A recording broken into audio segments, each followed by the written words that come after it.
Hello everyone, and welcome to the DXD Tales. So we are back with an interesting movie on what if Issei unlocked the forbidden Omniversal system and transcended all reality. But before we start, I just want to remind you to please subscribe to my channel and hit the like button if you enjoy my content. Let's start the story. Chapter 1. Awakening Beyond. Blue D trickled from the corner of Issei Hyodo's mouth as he struggled to rise from the crater his body had carved into the earth. His limbs screamed in protest, muscles tearing further with each attempted movement. Overhead, the vermilion sky pulsed with unnatural energy, the barrier around Kuo Academy disintegrating under the relentless assault of their enemy. "Is that truly all you possess, Red Dragon Emperor?" The voice echoed across the devastated school grounds, its mocking tone slicing deeper than any physical wound. The supposedly legendary boosted gear wielder, brought low by the merest fraction of my power. Issei's vision blurred, but he could still make out the silhouette of Malachi hovering above, an entity claiming to be neither angel, devil, nor fallen, but something older. Something that predated the very concept of supernatural factions. Its form shifted constantly, as though reality itself rejected its presence. "Get up, Issei." Rias's voice came from somewhere to his right, strained and desperate. Through the haze of pain, he glimpsed her crimson hair matted with blood, her uniform torn and body battered as she maintained a protective barrier around Asia's unconscious form. Hiba lay motionless nearby. Akino and Kaneko were still fighting, but their movements had grown sluggish, their power reserves critically depleted. Even Zenovia's Durandal had shattered against Malachi's defenses. "I won't." Issei's fingers dug into the soil, drawing strength from the earth itself. "I won't let you take them." Malachi's laughter rippled across the battlefield, distorting the air itself. "Your determination is admirable, if futile. The dimensional artifact lies within this territory, and I shall claim it regardless of how many insignificant lives stand in my path." Issei forced himself to his knees, then to his feet. His sacred gear had already reached its limit, the jewel cracked and power fluctuating wildly. One final charge remained, not enough to win, but perhaps enough to create an opening for the others to escape. "Balance breaker," he whispered, feeling the familiar armor materialize, though incomplete and unstable. The plates cracked even as they formed, energy leaking from every fissure. "Last chance, everyone. When I attack, get out of here." Rias shook her head violently. "We aren't leaving you. You have to." Issei smiled through the blood coating his teeth. "Trust me." Before she could protest further, Issei launched himself skyward, channeling every remaining drop of power into his broken boosted gear.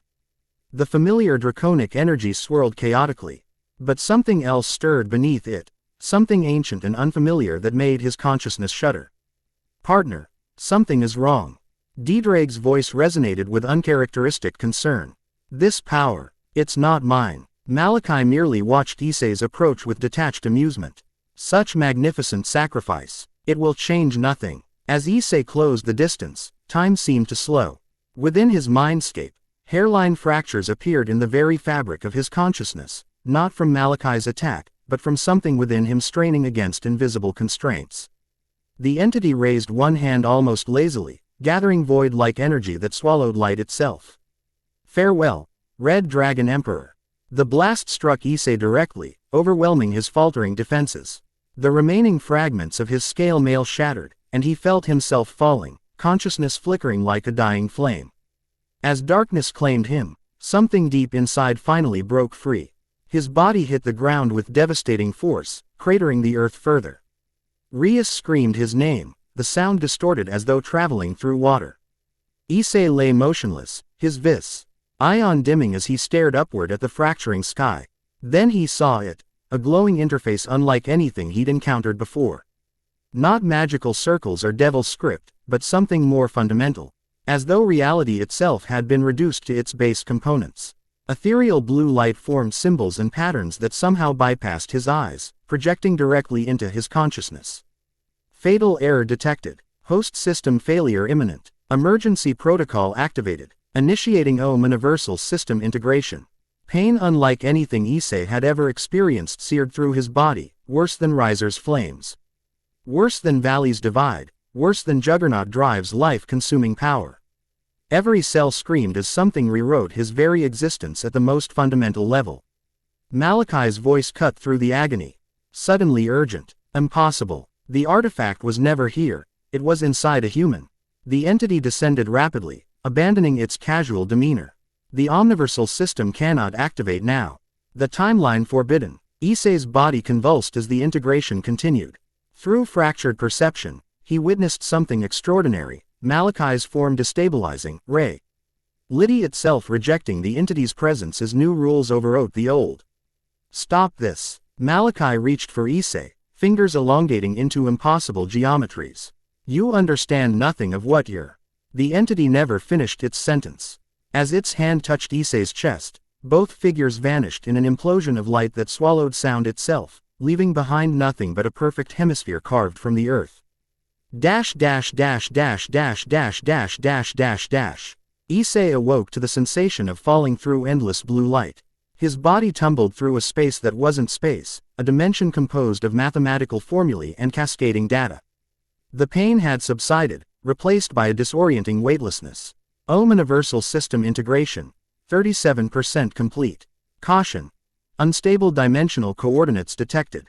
Establishing baseline reality parameters. The information streamed directly into his consciousness, bypassing conventional senses. Somehow, he understood that the system was reshaping his perception, allowing him to comprehend realities beyond normal human cognition. Where am I? Issei tried to speak, but no sound emerged. Instead, his thoughts manifested as glowing text in his visual field. Query. Logged. Current location equals interdimensional void. Transitioning to nearest stable reality anchor. The blue light surrounding him pulsed, then contracted. Issei felt himself being pulled in countless directions simultaneously. His body stretching beyond its physical limitations before snapping back with bruising force. Reality reasserted itself abruptly. Issei crashed through dense foliage, NCHES whipping his face and body before he slammed into solid ground. The impact drove the air from his lungs, but the pain was almost comforting in its familiarity, a confirmation that he once again existed in physical space. Gasping, he rolled onto his back. Above him stretched an unfamiliar sky, not the blue of Earth nor the crimson of the underworld, but a swirling tapestry of amber and violet where twin suns hung like watchful eyes. What the hell? Issei pushed himself to his feet, taking inventory of his condition. His school uniform had been replaced by strange attire, a form-fitting black bodysuit overlaid with armored plates that seemed to shift color depending on the angle of light. Omniversal system integration. 43% complete. Native reality interface established. Warning. Unregistered entity approaching. Threat assessment in progress. Before Issei could process the warning, instinct made him dive sideways. A blade of shimmering energy sliced through the space he'd occupied milliseconds earlier, cleaving a nearby tree in half with molecular precision. Thief. The word cut through the air with palpable venom. System defiler. Issei rolled to his feet, adopting a defensive stance instinctively. 20 paces away stood a woman unlike any he'd encountered before. Tall and lithe, with skin the color of burnished copper and hair like liquid silver that defied gravity. Floating around her head in undulating tendrils.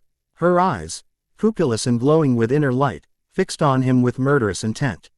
She wore armor that seemed almost alive, comprised of interlocking plates that resembled technological components yet moved with organic fluidity.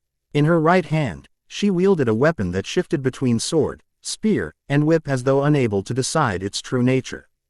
I don't know what you're talking about, Issei replied, raising his hands in what he hoped was a universal gesture of non-aggression. I just got here myself. The woman's expression hardened. Lies pour from your mouth as easily as breath. The system's energy signature is unmistakable, embedded within your very cellular structure. She advanced with predatory grace. Return what you have stolen, and I may grant you a merciful death. Issei's mind raced. The boosted gear remained unresponsive, either damaged from the fight with Malachi or incompatible with whatever transformation he was undergoing. He needed to buy time. My name is Issei Hyodo, he offered, slowly circling to maintain distance. I'm from Earth, Japan specifically. Something called the Omniversal system activated inside me during a battle. And now I'm here. Wherever here is. The woman paused, her weapon momentarily stilling its metamorphosis. Japan, Earth. She uttered the words as though sampling exotic flavors. You speak of a primitive dimensional subset. No human from such a backwater realm could possibly. Her eyes widened suddenly as the interface around Issei pulsed with renewed energy. Becoming momentarily visible in conventional space. Omniversal system integration. 46% complete. Detected. Compatible genetic signature, partial match. Initiating defensive protocols. Impossible. The woman's voice dropped to a whisper. The system chooses you, an untrained, unworthy vessel, when it has rejected generations of my bloodline. Her weapon resolved into a definite shape, a curved blade crackling with energy that left afterimages as she sliced through the air. I am Mirai Tsurugi, last scion of the Dimensional Guardians. My ancestors designed the system you've stolen, and with your death, I will reclaim our birthright. She lunged forward with blinding speed. Issei barely managed to evade, feeling the blade's energy singe his cheek as it passed within millimeters of his face. He countered with a desperate punch, calling upon years of training from both human martial arts and devil combat instruction. To his surprise, his fist connected with significantly more force than he'd intended, sending Mirai skidding backward several meters. She recovered instantly, eyes widening with a mixture of shock and renewed fury. The system already enhances your physical capabilities, she hissed. How much integration has occurred? Issei had no answer, but he felt it, a strange new awareness of his surroundings, as though reality had acquired additional dimensions he could almost perceive. When Mirai attacked again, he found himself predicting her movements with uncanny accuracy, his body responding with precision that should have been beyond his capabilities. I don't want to fight you, Issei insisted, deflecting a thrust that would have impaled his heart. I didn't steal anything. This system activated on its own when I was about to die.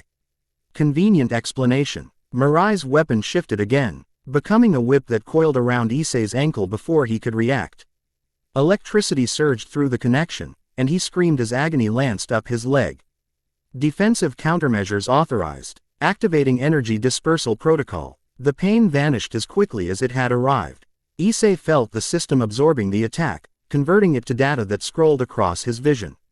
Acting on instinct rather than understanding, he grasped the energy whip with both hands. What are you? Mirai began, but her question died as Issei channeled the absorbed energy back through the connection. The feedback loop created a localized reality distortion. Both combatants were thrown in opposite directions as space itself rippled between them. Issei slammed into a rock formation, while Mirai crashed through several trees before coming to a halt. For several heartbeats, silence descended upon the clearing. Issei struggled to his feet, wincing at the damage to his body. Despite the system's enhancements, he remained partially human, vulnerable to physical trauma. Mirai rose more gracefully, though blood trickled from a cut above her eye. She regarded I.M. with a new expression, suspicion tempered with reluctant curiosity. You truly don't know what you possess, do you? She asked, keeping her weapon ready but making no move to attack. Issei shook his head. I told you, it activated during a battle.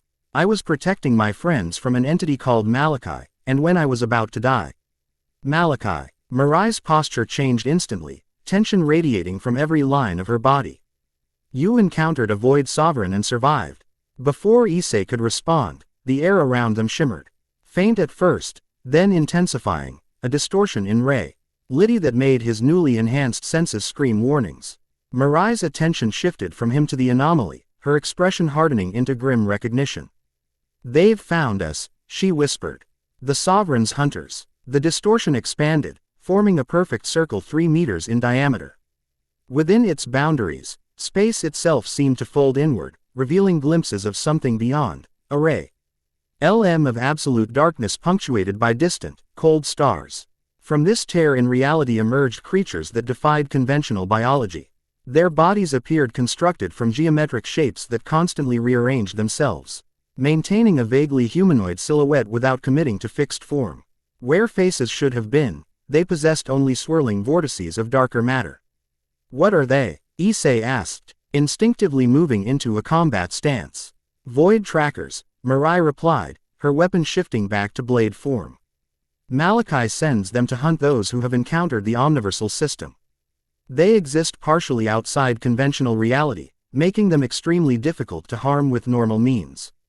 As if to demonstrate her point, one of the trackers extended an appendage that elongated impossibly, crossing the distance to Issei in a fraction of a second.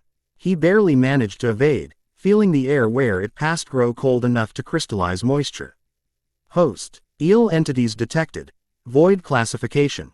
Conventional defense insufficient. Activating reality anchoring protocol. The interface surrounding Issei pulsed again, this time projecting a field of energy that momentarily made the world around him appear more solid, more defined, as though someone had increased the resolution of reality itself. The system is stabilizing local dimensional parameters. Mirai observed with grudging appreciation. It's preventing the trackers from phase shifting to gain advantage. More of the creatures emerged from the portal.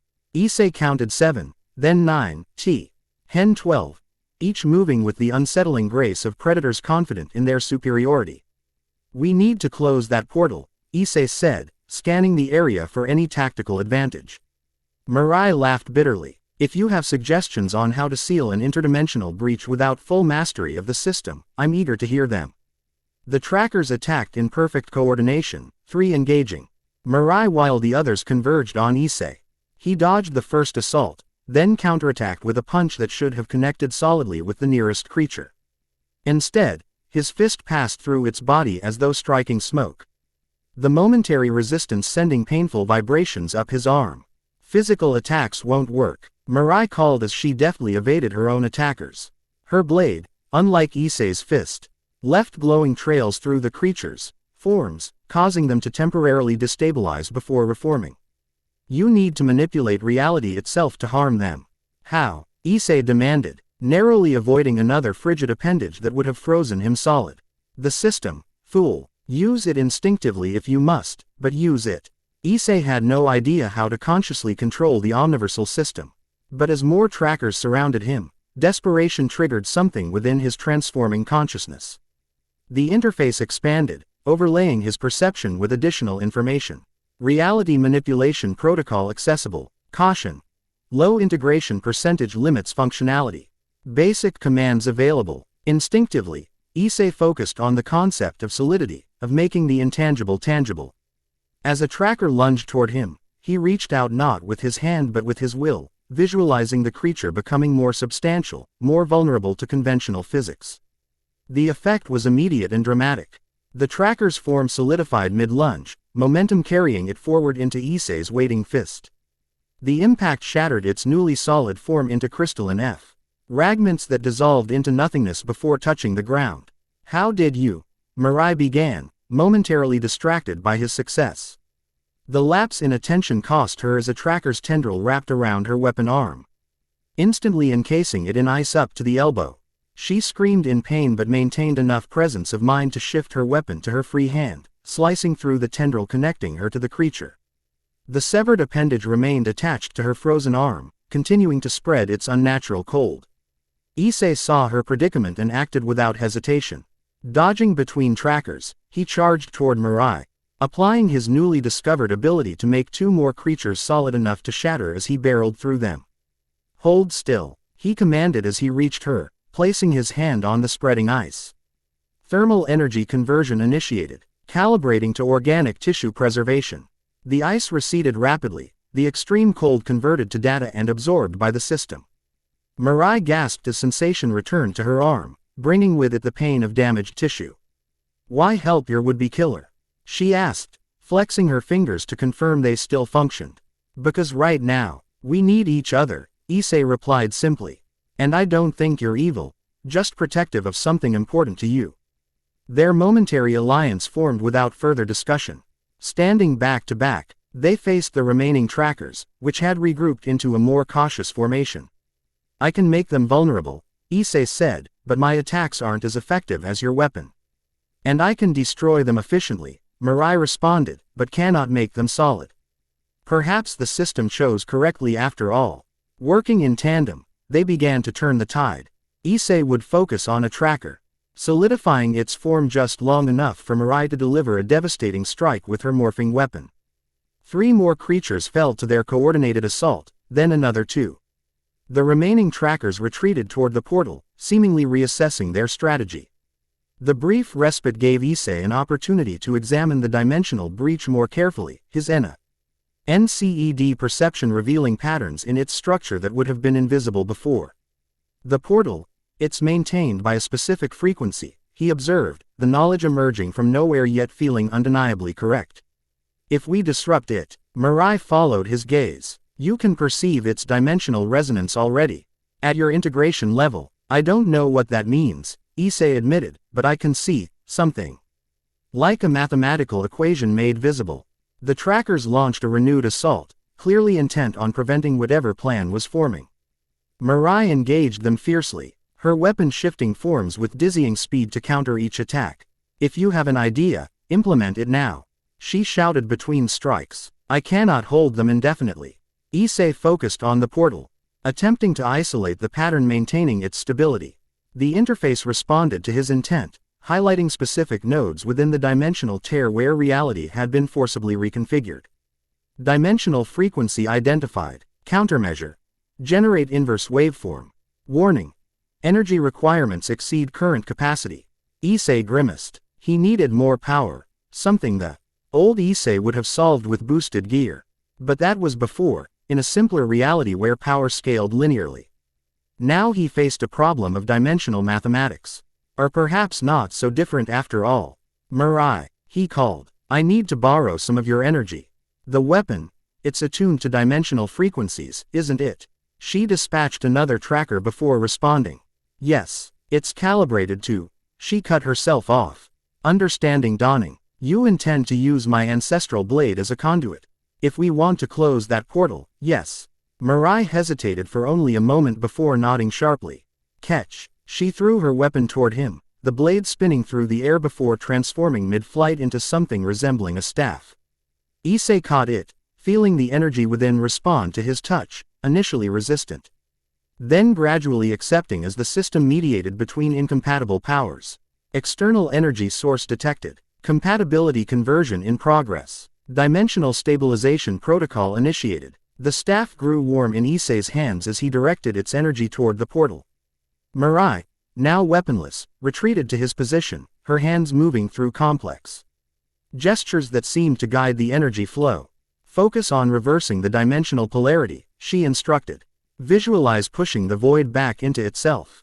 Issei complied, channeling both his will and the weapon's energy into the portal's structural weak points.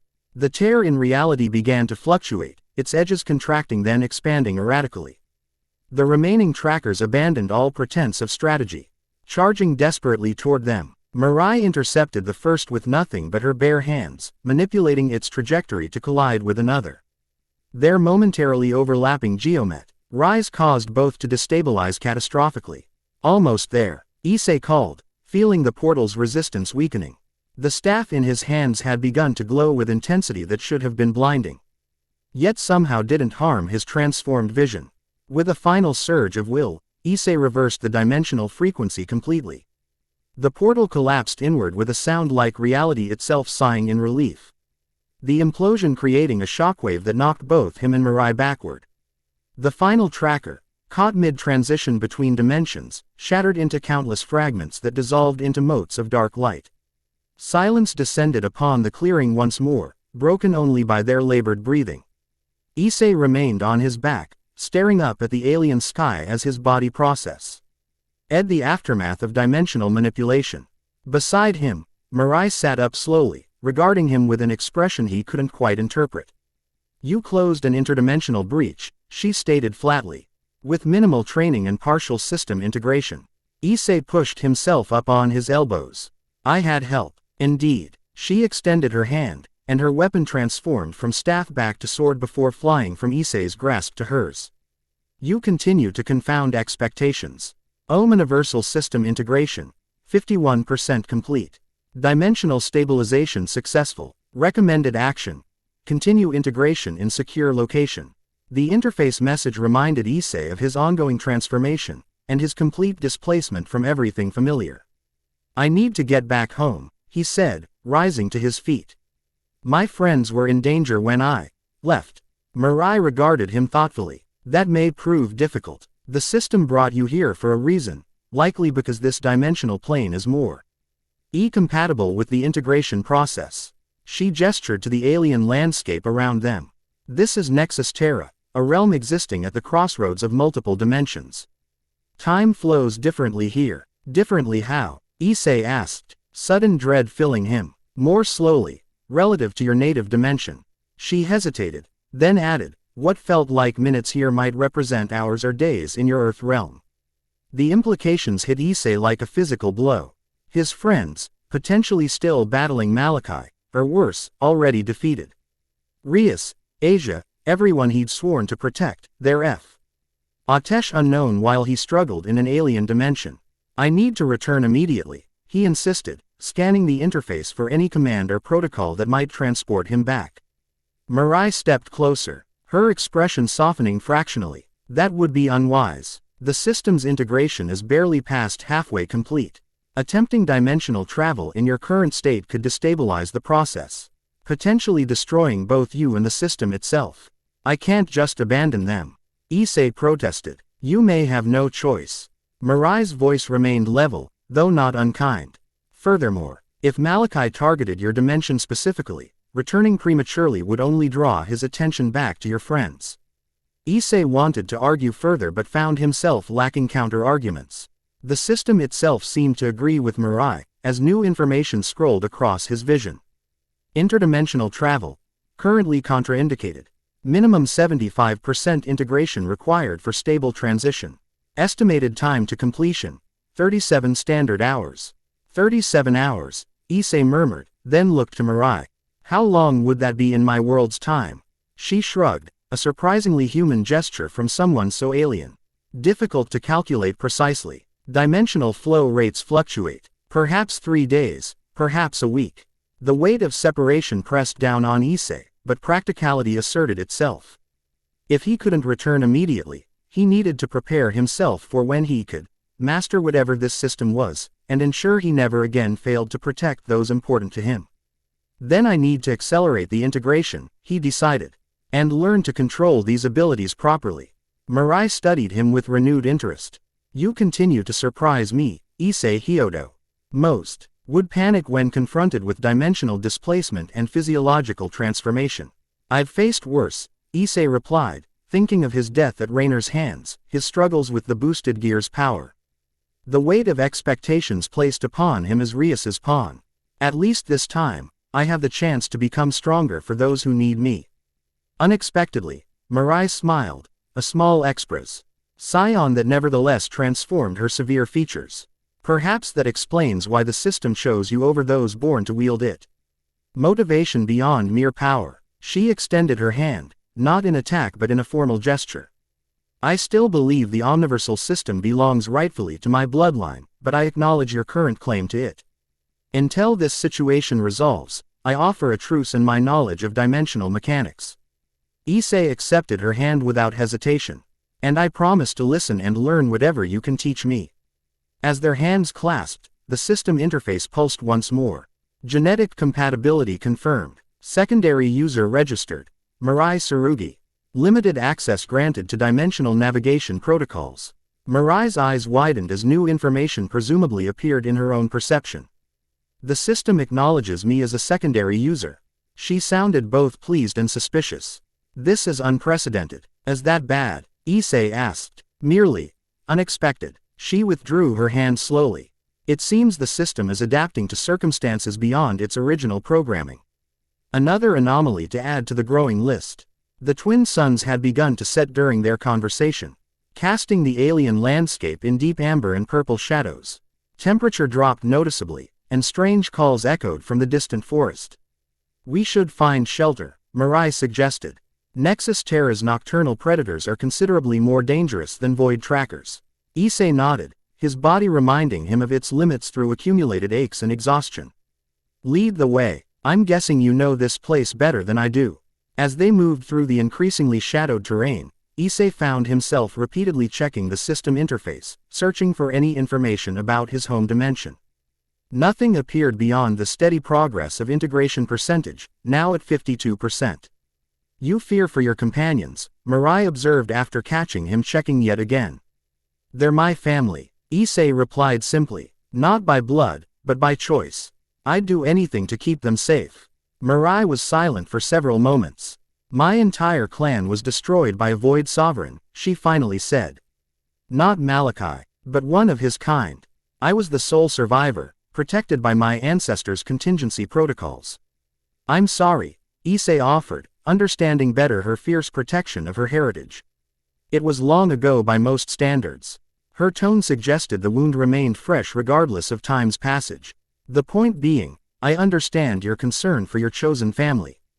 But rushing unprepared against a sovereign would only result in joining them in death. Then I'll make sure I'm prepared, Issei promised, both to Mirai and to his absent friends. Whatever it takes. They crested a hill to find a structure nestled against a cliff face, geometric and alien, yet clearly artificial. Crystalline panels caught the last rays of the setting suns, refracting light in patterns that seemed to contain meaning just beyond comprehension. A nexus waypoint, Mirai explained. Neutral territory for dimensional travelers. We can rest there safely while continuing your training. As they approached the structure, Issei felt the system respond to its proximity, interface expanding to display new information. Dimensional nexus detected. Accessing waypoint network. Alert. Unregistered dimensional disturbances detected in multiple sectors. Something's happening across dimensions, Issei said, sharing the warning. Multiple disturbances. Mirai's expression darkened. Malachi's failed attempt to capture you and the system has likely accelerated their plans.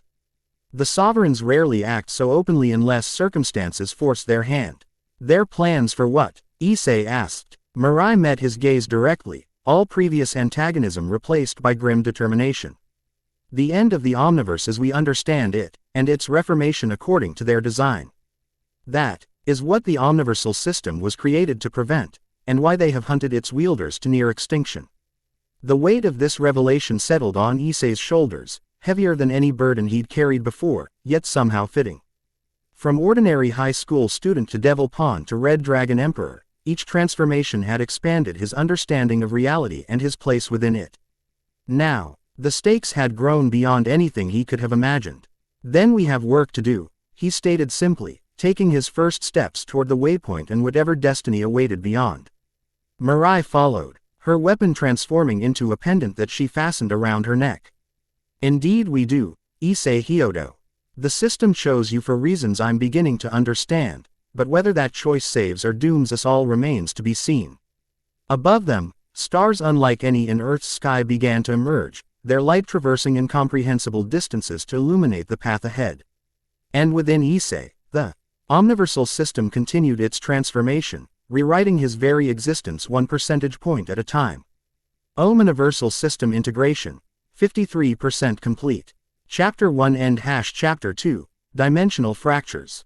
Visualize the barrier between possibilities, Mirai instructed, her voice echoing strangely within the crystalline chamber. Not as a wall, but as a membrane, permeable, responsive to will rather than force. Issei sat cross-legged at the center of the waypoint's main chamber, perspiration beading along his forehead despite the room's perfect temperature regulation. For 6 hours, they had worked without rest, Mirai pushing him through exercises that felt like trying to flex muscles he hadn't known existed. I'm trying, he muttered, focusing again on the holographic representation hovering between them. A 3-dimensional lattice of light depicted what Mirai called a simple dimensional construct, though nothing about its interlocking geometries struck Issei as remotely simple. Asterisk. Omniversal system integration, 58% complete. Dimensional manipulation protocols, partially accessible. Calibrating neural pathways. The system's interface had changed subtly since they'd arrived at the waypoint. Its notifications appearing as ghost-like text at the periphery of his vision rather than the commanding central display of before. Issei had quickly learned that the system adapted to his needs, sometimes before he consciously recognized them himself. Mirai sighed, the sound equal parts exasperation and reluctant admiration. You approach dimensional mechanics like a brawler rather than a scholar. Effective, if inelegant. Sorry if I'm not meeting the exacting standards of your ancestors, Issei replied, unable to keep a hint of irritation from his voice. A week ago, my biggest concern was college entrance exams. Quote, the reminder of his previous life sent a pang through him. How long had it been in Earth's timeframe since his disappearance? Were Rias and the others still searching for him? Or had they already mourned and moved on? Your mind wanders again. Mirai's tone softened fractionally. The connection between consciousness and dimensional manipulation is direct. Divided attention means divided effectiveness. She gestured toward the lattice, causing it to rotate and reconfigure. Again, visualize the transition state between solid matter and energy potential. Issei closed his eyes, reaching not with his thoughts but with the strange new awareness the system had grafted onto his consciousness. He could perceive the lattice without seeing it, could feel its structure as though it were an extension of his own body. The sensation reminded him of boosted gear, yet fundamentally different. His sacred gear had been a tool, powerful but ultimately external. The Omniversal system was becoming inseparable from his identity, rewriting his understanding of himself with each percentage point of integration. There, Mirai whispered as the lattice responded, its light shifting from blue to amber. You've grasped the fundamental resonance. Issei opened his eyes to see the construct hovering inches from his fingertips, pulsing in rhythm with his heartbeat. As he reached toward it, the lattice expanded, individual nodes multiplying and reconfiguring into increasingly complex patterns. I didn't tell it to do that, he said, watching with fascination. On as the structure evolved beyond its original parameters. You didn't need to. Mirai circled the display, her silver hair floating in response to energies invisible to normal perception. The system anticipates intention rather than merely responding to command. It's learning you as you learn it. The lattice suddenly collapsed inward, becoming a perfect sphere of condensed light before dissolving completely. The unexpected termination left Issei momentarily disoriented, phantom sensations lingering where his awareness had extended into the construct. Warning. Dimensional instability detected. Proximity alert. Reality fracture imminent. Recommend immediate evacuation. Something's wrong, Issei began, but Mirai was already moving, her relaxed instructional demeanor replaced by combat readiness. The waypoint's defenses are failing. Her weapon materialized from its pendant form, cycling rapidly between configurations before settling on a glaive with a crystalline blade.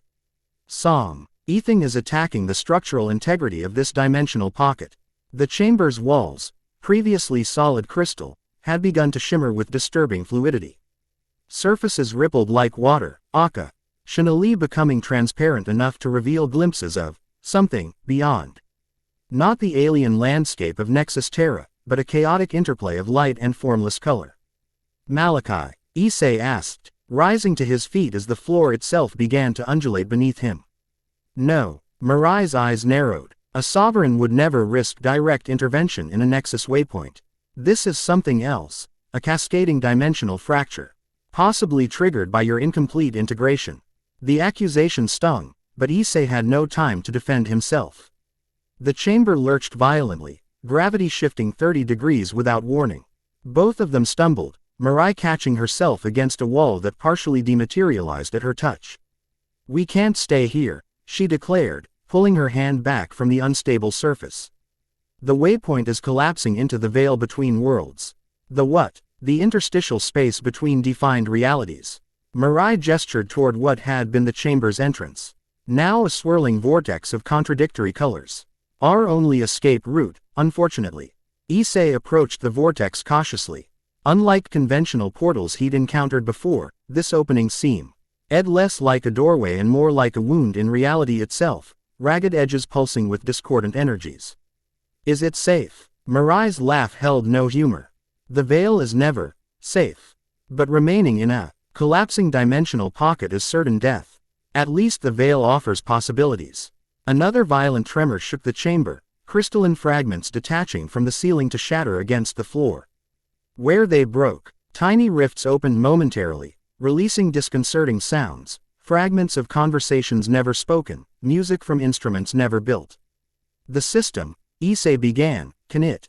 The system is likely the only reason we're still alive, Mirai interrupted. Its presence is temporarily stabilizing local space-time, but that buffer is rapidly depleting. As if confirming her assessment, the interface flashed urgent warnings. Critical dimensional collapse. 73 seconds to total failure. Emergency translocation protocols engaged. Calculating safest veil entry coordinates. A path illuminated itself through the chaotic vortex, a thread of relatively stable space leading into the unknown. Issei's newly enhanced senses could perceive how this narrow corridor maintained coherent physics while everything around it dissolved into primordial chaos. The system's creating a path, he informed Mirai, pointing toward the illuminated route only he could see. She nodded sharply. Then we follow its guidance. Stay close to me. The veil distorts perception and separates travelers with cruel efficiency. Without further hesitation, she grabbed Issei's wrist and pulled him toward the vortex. The moment before contact, she added, and whatever you experience, remember it isn't necessarily real. The veil feeds on consciousness, reflecting and refracting thoughts into seeming reality. They crossed the threshold together, the waypoint's disintegrating structure vanishing behind them as they plunged into the space between spaces. The veil consumed conventional perception. Issei's first overwhelming impression was of absolute sensory contradiction. His eyes registered colors that shouldn't exist, belonging to no spectrum he recognized. His ears captured sounds that seemed to originate from inside his own skull. Gravity pulled in multiple directions simultaneously, while time stretched and compressed like elastic. Stay. The path. Mirai's voice reached him in fragments. Words arriving out of sequence. Her hand remained clamped around his wrist, the only constant in a realm where constancy had no meaning. Issei focused desperately on the system's guidance. The illuminated pathway now resembling less a road and more a probability waveform, a suggestion of where reality might be most stable if they believed in it strongly enough. They moved forward, though forward had become a relative concept. The path wound between structures that weren't structures, architectural impossibilities that assembled and disassembled themselves according to some alien mathematics.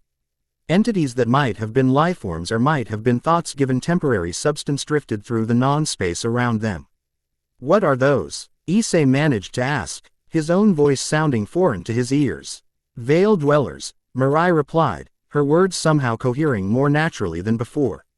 Some native, some trapped, some deliberately exiled here.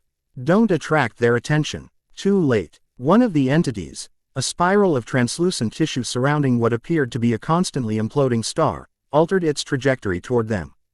As it approached, Issei felt an uncomfortable pressure building behind his eyes, as though something were attempting to extract his thoughts directly. Psychic intrusion detected. Implementing consciousness firewall. Countermeasures active. Relief was immediate as the system established barriers around his mind. The entity recoiled, its spiral form contracting before it retreated into the chaotic backdrop. The system protected me, Issei explained, noting Mirai's questioning glance.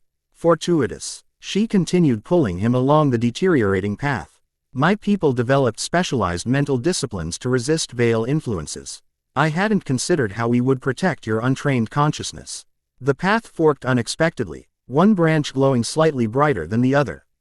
Mirai hesitated, her free hand tightening around her weapon. The system suggests the right path, Issei said, interpreting the interface's guidance. While my instincts favor the left. Mirai's eyes narrowed. Quote, the right path leads deeper into the veil, not toward any stable reality anchor I recognize. Before they could resolve the disagreement, the decision was made for them. The left path collapsed entirely.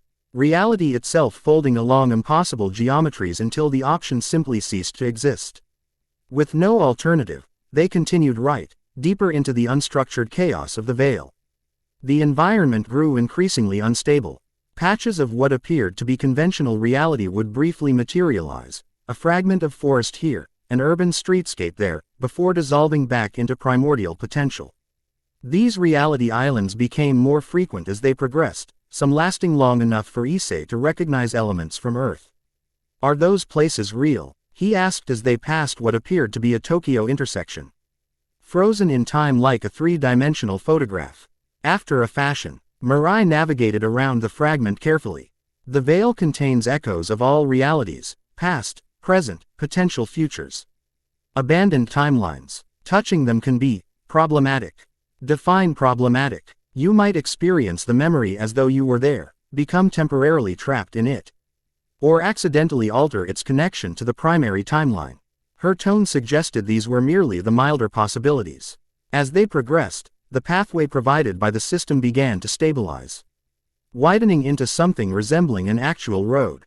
The chaos surrounding them remained, but seemed to press less insistently against their small bubble of coherent physics. "We're approaching a reality confluence," Mirai observed, "a natural junction where multiple dimensional streams converge." Ahead, the pathway terminated at what appeared to be a spherical chamber suspended in void. Unlike the chaotic fluctuations of the veil proper, this space maintained consistent properties, walls of what appeared to be mother of pearl, iridescent and solid. "Is it safe?" Issei asked for the second time that day, already suspecting the answer. "Safer than our current position," Mirai replied predictably. "Reality confluences attract travelers and entities from across the Omniverse. Some benign, others, less so." They approached the sphere cautiously. No obvious entrance presented itself, the pearlescent surface unbroken and reflective. As they drew closer, Issei noticed there are reflections behaving strangely, moving independently, showing alternate versions of themselves. His reflection appeared sometimes younger, sometimes older, sometimes wearing his Kuo Academy uniform, sometimes elaborate armor, sometimes clothing styles he'd never seen. Mirai's reflection underwent similar transformations, occasionally disappearing completely only to reappear in changed form. "Quantum mirrors," Mirai explained, noticing his fascination. "They reflect possibilities rather than actualities." Issei reached toward the surface, his hand stopping just short of contact. "How do we enter?" "We ask permission." Mirai raised her voice, addressing the structure directly. "We seek sanctuary from the veil's chaos. Grant us passage, by the ancient accords of the Nexus Compact." For several moments, nothing happened. Then, wordlessly, a section of the pearlescent material rippled and parted, creating an archway just large enough to admit them. Beyond lay an interior vastly larger Han the external dimensions suggested possible dimensional transcendence, Issei murmured, recognizing the principle from Mirai's earlier lessons. Indeed, she stepped through the opening without hesitation. The confluence exists partially outside conventional space-time. Its interior reflects the junction of multiple realities rather than being bound by any single set of physical laws. Issei followed, passing through the membrane-like entrance. The sensation reminded him of walking through a soap bubble, a moment of resistance, then a release as he emerged into the confluence proper. Inside, reality stabilized dramatically. Gravity asserted itself in a consistent direction, light behaved according to recognizable physics, and the disorienting sensory contradictions of the veil faded to background noise. The chamber was circular, its ceiling domed and glittering with what appeared to be stars, though Issei suspected they were actually glimpses into other dimensions. The floor featured an intricate mosaic depicting what he now recognized as dimensional pathways connecting countless spheres of varying sizes. "A map of the Omniverse?" he asked, studying the pattern beneath his feet. "A simplified representation," Mirai confirmed. "No mind, no matter how enhanced, could comprehend the Omniverse in its totality." Around the chamber's perimeter stood a series of archways similar to the one they'd entered through, each apparently leading to a different location. Between these doorways, comfortable-looking furniture provided resting places for travelers. Most surprising was that they weren't alone. 3 other figures occupied the confluence, each distinctly non-human and carefully maintaining distance from the others. One appeared constructed entirely of crystalline geometry. Another resembled an upright feline with 6 limbs, while the third was essentially humanoid but with skin that constantly shifted through metallic hues. "Don't stare," Mirai advised quietly. "Confluence etiquette demands mutual disinterest unless interaction is specifically requested." Issei nodded, forcing himself to look away from the otherworldly beings. "What now? Do we rest here until it's safe to leave?" "We gather information." Mirai directed him toward an unoccupied seating arrangement. Confluences serve as neutral meeting grounds and information exchanges. Someone here may have knowledge of recent dimensional disturbances. As they settled into chairs that adjusted to perfectly accommodate their bodies, Issei noticed the system interface changing again. Rather than displaying warnings or guidance, it now seemed to be analyzing the confluence itself. Dimensional confluence recognized. Accessing historical database. Confluence designation. Prismatic Crossroads. Last recorded visit. 827 standard cycles ago. The system recognizes this place, Issei whispered to Mirai. It's called the Prismatic Crossroads. Her eyebrows raised slightly. That's unexpected. The system contains records of specific confluences. Apparently, it says the last recorded visit was 827 feet standard cycles ago. Fascinating. Mirai's expression turned thoughtful. That would correspond approximately to when my ancestor Hikaru Tsurugi last possessed the system. Before the Great Purge. Before Issei could inquire about this Great Purge, movement near one of the archways caught his attention.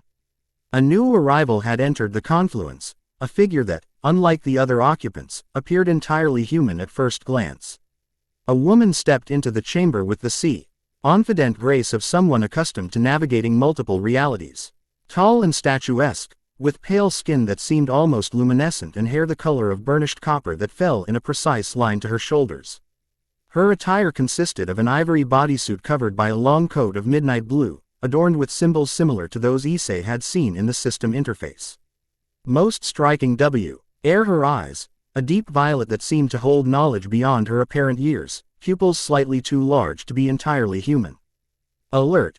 Entity recognized. Genetic profile partially matches historical database. Possible identification. Axiom archive designate. Mirai tensed beside him, her hand moving subtly toward her concealed weapon. An archivist, she murmured, voice barely audible.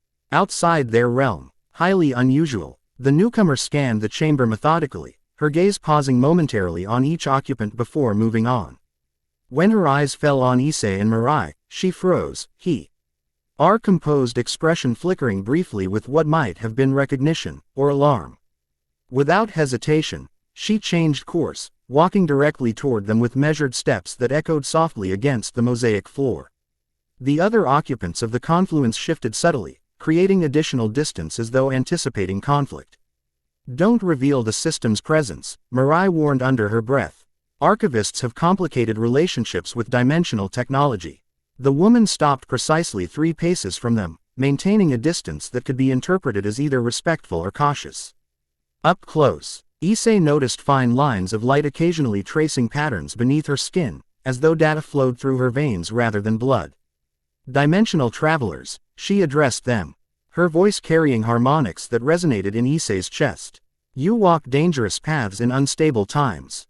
Her gaze lingered on Issei with uncomfortable intensity, as though peering directly into his transformed DNA. When she finally shifted her attention to Mirai, her expression hardened almost imperceptibly. Guardian remnant, she acknowledged with a slight inclination of her head. I had thought your lineage extinct. Clearly, information requires updating. Mirai's posture remained rigidly formal. Archivist, you operate far from your sanctioned territories. A smile too. UCHED the woman's lips without reaching her eyes. Sanctioned territories become prisons when knowledge is selectively curated. Hence my sabbatical. She returned her focus to Issei, studying him with clinical detachment.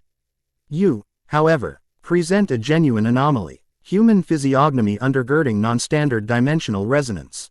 Curious. Issei felt the system responding to her scrutiny. DEFA. NSIVE protocols activating subtly beneath his conscious awareness. Something about this woman triggered recognition beyond the interface's identification, a sense of connection he couldn't explain. Simply travelers seeking refuge from veil turbulence, he offered, attempting to deflect her interest. A convenient partial truth. The woman's smile widened slightly. But the veil's recent stabilization patterns center around coordinates suspiciously aligned with your quantum signature. Coincidence seems improbable. Before either could respond, the confluence shuddered violently. The pearlescent walls flickered, momentarily becoming transparent to reveal the chaotic veil beyond pressing against the chamber's dimensional boundaries. The other occupants moved with startling speed. The crystalline entity dissolving into light that streamed through one archway, the feline creature bounding through another, while the metallic skinned being simply vanished without using an exit at all. The confluence is compromised, the archivist stated calmly, despite the escalating situation. Targeted destabilization. Quite sophisticated. Mirai's weapon fully materialized, expanding to combat configuration. Void sovereigns. Likely their agents rather than direct intervention. The archivist reached into her coat, withdrawing what appeared to be a small ivory cube inscribed with complex symbols. This sanctuary will collapse completely in approximately 47 seconds. I suggest we combine resources for mutual survival. Another tremor, stronger than the first, caused fractures to appear in the mosaic floor. Through these cracks, the chaotic essence of the veil began seeping into the confluence like dark smoke. "Why should we trust you?" Mirai demanded, positioning herself protectively beside Issei. The archivist's expression remained unperturbed. "Because I possess knowledge vital to understanding what he carries, and because I can navigate the veil with greater precision than either of you." She gestured toward the fractures spreading across the floor. "Also, our immediate alternatives appear rather limited." Issei felt the system calculating probabilities, presenting him with a stark assessment. Confluence structural integrity, 17% and decreasing. Probability of survival without assistance, 31.4%. Archivist dimensional navigation capabilities, potentially superior. Recommended action, temporary alliance. "We accept your help," Issei decided, ignoring Mirai's sharp glance of protest. "What's your plan?" The archivist nodded briskly, activating her cube with a precise sequence of touches. The symbols illuminated, projecting a geometric pattern that expanded to create a dome around the three of them. "Portable dimensional stabilizer," she explained as the confluence continued disintegrating around them. "Temporary solution only. We must reach a probability anchor before the power cell depletes." "And where exactly is this anchor?" Mirai asked, her weapon still at ready. "Approximately 7 veil leagues in that direction." The archivist pointed toward one of the few archways still intact. "A pocket dimension I've maintained as a research outpost." The floor beneath them gave way entirely, but the stabilizer field kept them suspended in relative safety as the confluence collapsed into primordial chaos. For a breathtaking moment, they hung in the raw fabric of the veil itself, protected only by the archivist's technology. "Maintain physical contact," she instructed, extending her free hand. "The field works best with unified quantum signatures." Issei took her hand without hesitation, then grabbed Mirai's, completing the circuit. The moment contact was established, the archivist's eyes widened fractionally, the first genuine surprise she'd displayed. "Fascinating," she whispered, clearly sensing something through the connection. "The integration pattern is unlike anything recorded in the archives." Before Mirai could object to this apparent confirmation of the system's presence, the archivist activated another function on her cube. The stabilizer field contracted around them, then propelled them forward into the veil's chaos. Following a trajectory only she could perceive. Unlike their earlier journey through the veil, this transit felt controlled and purposeful. The stabilizer field created a perfect bubble of consistent physics, allowing them to move through the interdimensional chaos like a submarine through dark water. Reality fragments still drifted past, glimpses of worlds and timelines, but they maintained a respectful distance, unable to penetrate the field's coherent barrier. Occasionally, veil entities would approach, attracted by the anomaly of structured existence, only to recoil. "From some property of the archivist's technology. Your stabilizer repels veil dwellers," Issei observed after several such encounters. "It generates a counter-harmonic to their intrusion attempts," the archivist confirmed. "Essentially, it makes us taste unpleasant to their form of consciousness." "Convenient technology for someone supposedly confined to the archives," Mirai noted suspiciously. The archivist's expression remained neutral. "The archives contain all knowledge. Whether one is permitted to utilize that knowledge is a separate matter entirely." They continued in silence for what felt like hours. Though Issei suspected time flowed differently in the veil, the system continued monitoring their progress, occasionally adjusting his perception to compensate for veil-induced distortions. Dimensional coordinates stabilizing. Detecting organized reality parameters ahead. Caution. Unknown dimensional pocket approaching. "We're nearly there," the archivist announced, as though sensing the system's notification. "The entrance can be disorienting for first-time visitors." Ahead, the chaotic nothingness of the veil appeared to fold inward, creating what resembled a whirlpool in space-time itself. Unlike the ragged tiers they'd encountered previously, this transition point appeared meticulously engineered, its boundaries precise and symmetrical. The archivist guide led them directly toward the center of the vortex. As they reached its edge, she squeezed their hands in warning. Brace yourselves. Dimensional transition in 3, 2, 1. Reality inverted. Issei experienced the nauseating sensation of being turned inside out, his consciousness briefly separating from his physical form before snapping back with bruising force. Colors reversed, sound became texture, and gravity rearranged itself along perpendicular axes. Then, abruptly, stability returned. They stood in a circular chamber that immediately reminded Issei of the waypoint, though with significant differences. Where the waypoint had been crystalline and geometric, this space appeared organic and fluid, walls resembling polished opal that pulsed subtly with inner light. The archivist released their hands, deactivating her stabilizer cube with practiced efficiency. "Welcome to my sanctuary," she said, gesturing to the space around them. One of few truly secure locations remaining in the interstitial realms. Mirai maintained her defensive posture, weapon still manifested. "And you are, formalities, of course." The archivist inclined her head slightly. "I am Alara Voidstar, formerly designation Axiom 37, Senior Curator of Dimensional Mechanics within the Infinite Archives." A hint of bitterness colored her next words. "Currently classified as rogue element by my former colleagues. A defector." Mirai translated, suspicion deepening. "I prefer independent researcher," Alara countered smoothly.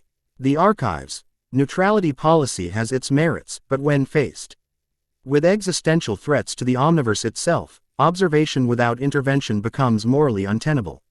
She turned to Issei, her violet eyes assessing him with renewed interest. "And you, Car, why what might be the last hope for intervention? The Omniversal system, or at least, a version of it I've never encountered before." Issei exchanged glances with Mirai, who gave a slight nod, acknowledge. Meant that concealment was no longer practical. "Yes," he confirmed, "though I'm still learning to control it." Evidently, Alara gestured toward a doorway that hadn't been visible moments before. Quote, "Perhaps we should continue this conversation somewhere more comfortable. The transition chamber isn't designed for extended occupation." The doorway led to a larger space that defied Issei's expectations. Unlike the organic aesthetic of the entry chamber, this room resembled an elaborate study from some Victorian-era manor, wooden bookshelves lining the walls, comfortable leather chairs arranged round a central fireplace containing flames that shifted through impossible colors. "You appreciate the irony, I hope," Mirai commented, taking in the anachronistic decor. "I find Earth aesthetics soothing," Alara replied, settling into one of the chairs. After centuries in the minimalist environments of the archives, one develops an appreciation for organized clutter. Issei remained standing, studying their host with newfound curiosity. "You said you recognize the system, but that it's different somehow." "Different how?" Alara steepled her fingers, considering her response carefully. The Omniversal system was originally designed as a regulatory mechanism, a method for authorized individuals to monitor and maintain dimensional stability across the Omniverse. The archives contain NSIVE documentation on its standard configurations and historical applications. She fixed Issei with her penetrating gaze. "But what you carry is no standard configuration. It appears to be integrating with your biological substrate at a fundamental level, becoming inseparable from your consciousness rather than functioning as an external tool." "Is that bad?" Issei asked, unsettled by her clinical assessment. "Neither good nor bad, simply unprecedented." Alara leaned forward slightly. "May I ask how you came to possess it?" Issei described his confrontation with Malachi, the near-death experience that had triggered the system's emergence, and his subsequent dimensional displacement. Throughout the explanation, Alara listened intently, occasionally nodding as though confirming private theories. "Fascinating," she murmured when he finished. "The system appears to have chosen you specifically, activating in response to both your imminent death and Malachi's proximity. This suggests a level of autonomous decision-making not documented in any existing record." Mirai, who had been silently monitoring the exchange, finally spoke. "The system belongs to my bloodline. Its apira, NCE in an untrained human from a low-dimensional realm cannot be intentional." "Perhaps not initially," Alara conceded. "But its continued integration suggests otherwise. The system isn't merely using him as a temporary vessel, it's fundamentally altering his quantum signature to achieve symbiosis. She rose gracefully, approaching a bookshelf where she retrieved an ancient-looking volume-bound I.N. material that shifted colors like oil on water. The Compendium of Dimensional Phenomena describes only one similar case, the convergence of architect Myriad during the third-dimensional collapse. Myriad wasn't human, Mirai objected. No, but the principle remains relevant. Alara opened the book to reveal pages covered in script that rearranged itself continuously. When reality faces catastrophic destabilization, the fundamental forces themselves seek champions through whom they can enact preservation. Issei felt the system responding to this discussion, new information appearing in his interface. Historical parallel analysis initiated, accessing restricted memory sectors. Architect Myriad reference, partially compatible. Current integration differs in 37 significant parameters. The system disagrees with your assessment, he informed Alara. It acknowledges similarities to this Myriad case, but indicates significant differences. Alara's expression brightened with genuine excitement. It communicates specifics to you. Extraordinary. The standard system configuration merely executes commands, it doesn't volunteer information or comparative analysis. She closed the book carefully. This confirms my suspicion that what you carry isn't merely the Omniversal system, but something it's evolving into, perhaps in response to escalating dimensional instability. You mentioned existential threats to the Omniverse, Issei prompted, steering the conversation toward practical concerns. I'm guessing you meant more than just Malachi. Indeed. Alara's expression sobered. Malachi is merely one of the Void Sovereigns, ancient entities that exist in the spaces between defined realities. For eons, they remained in relative equilibrium with the structured dimensions, occasionally influencing events but rarely intervening directly. She returned to her seat, gesturing for Issei and Mirai to do the same. After a moment's hesitation, they complied, though Mirai positioned herself to maintain clear lines of sight to all entrances. Approximately 200 standard cycles ago, Alara continued, the equilibrium began shifting. Void incursions into stable realities increased exponentially. Dimensional barriers weakened. The archives documented these changes but adhered to their neutrality protocols, observation without intervention. And you disagreed with that policy, Issei guessed. I presented evidence that the sovereigns were coordinating their activities, preparing for something unprecedented. Alara's voice remained level, but tension showed in her posture. My superiors dismissed the analysis as speculative. When I persisted, accessing restricted records to support my theory, I was removed from my position. You stole archive knowledge, Mirai translated bluntly. I liberated critical information that was being deliberately suppressed, Alara countered.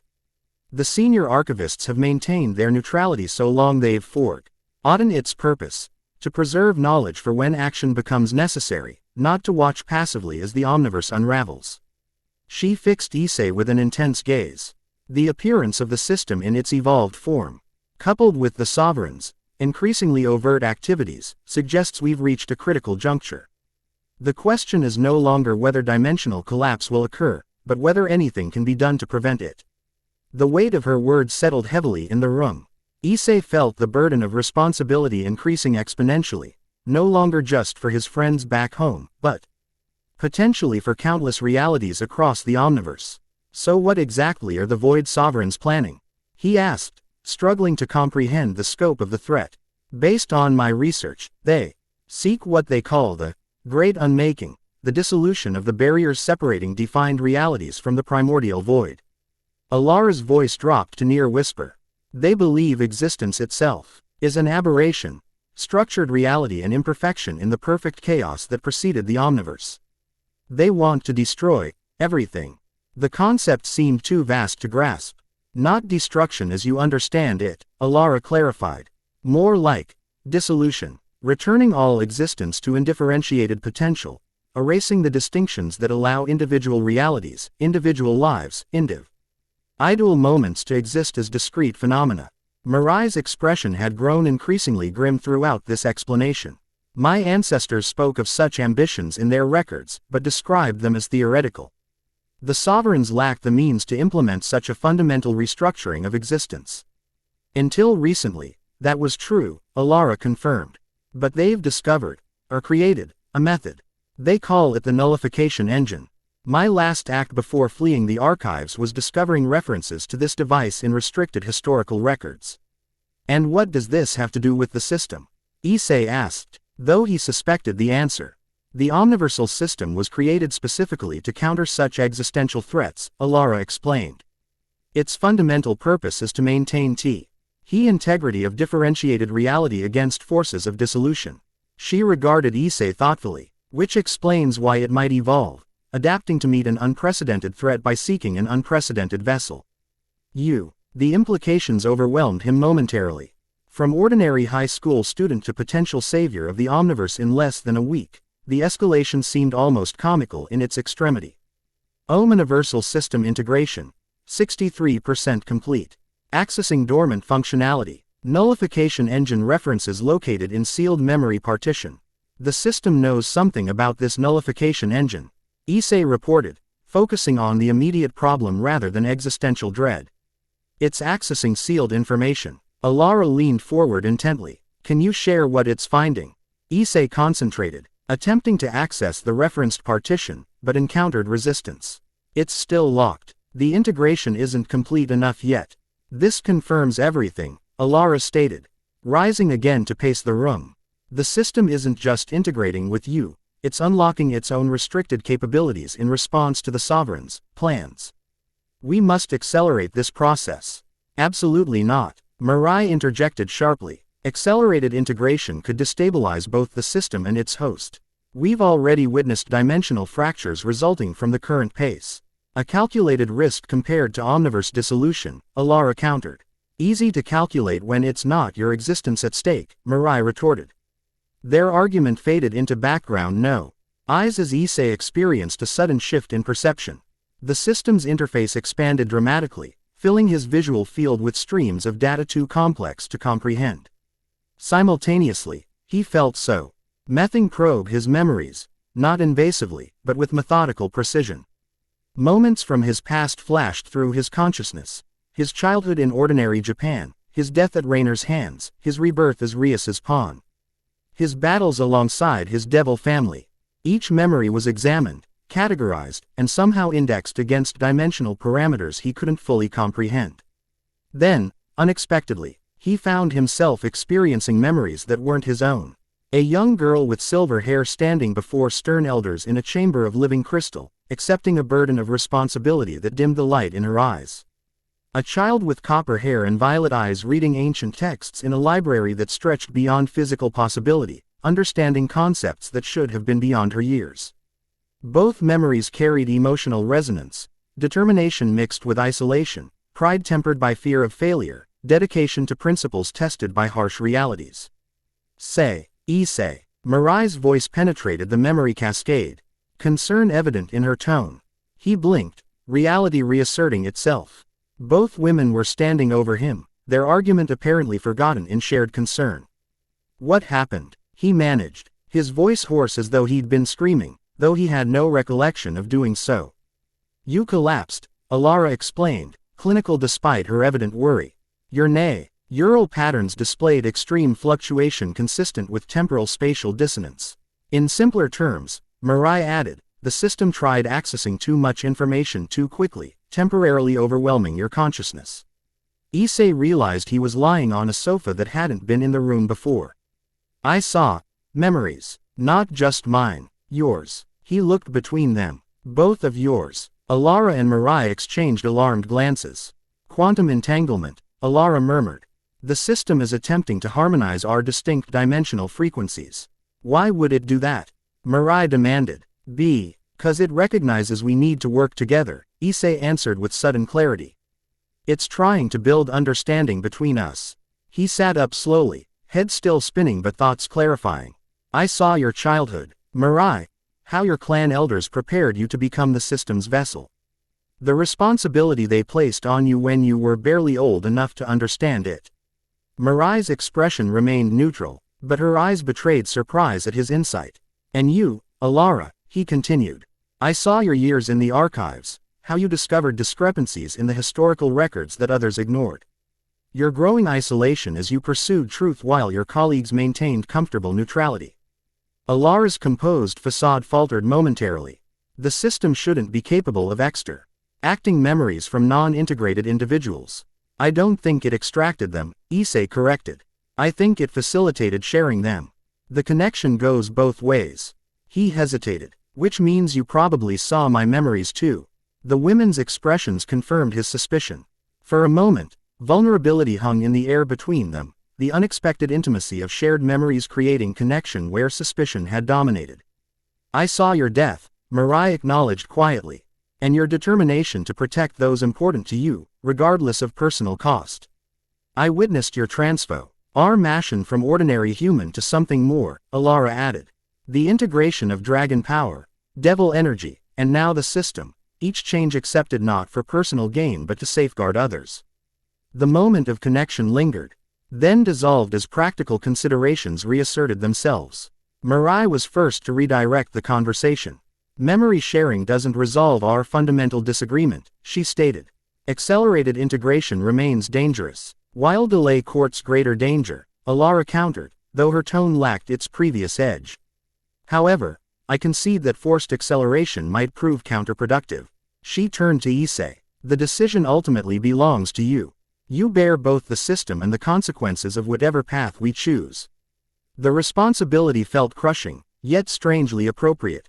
Throughout his life, choices had often been made for him, becoming a devil, awakening boosted gear, even his initial encounter with the system. Perhaps it was time he determined his own path. The system is already integrating as quickly as safely possible, he decided. Forcing the process might cause more problems than it solves.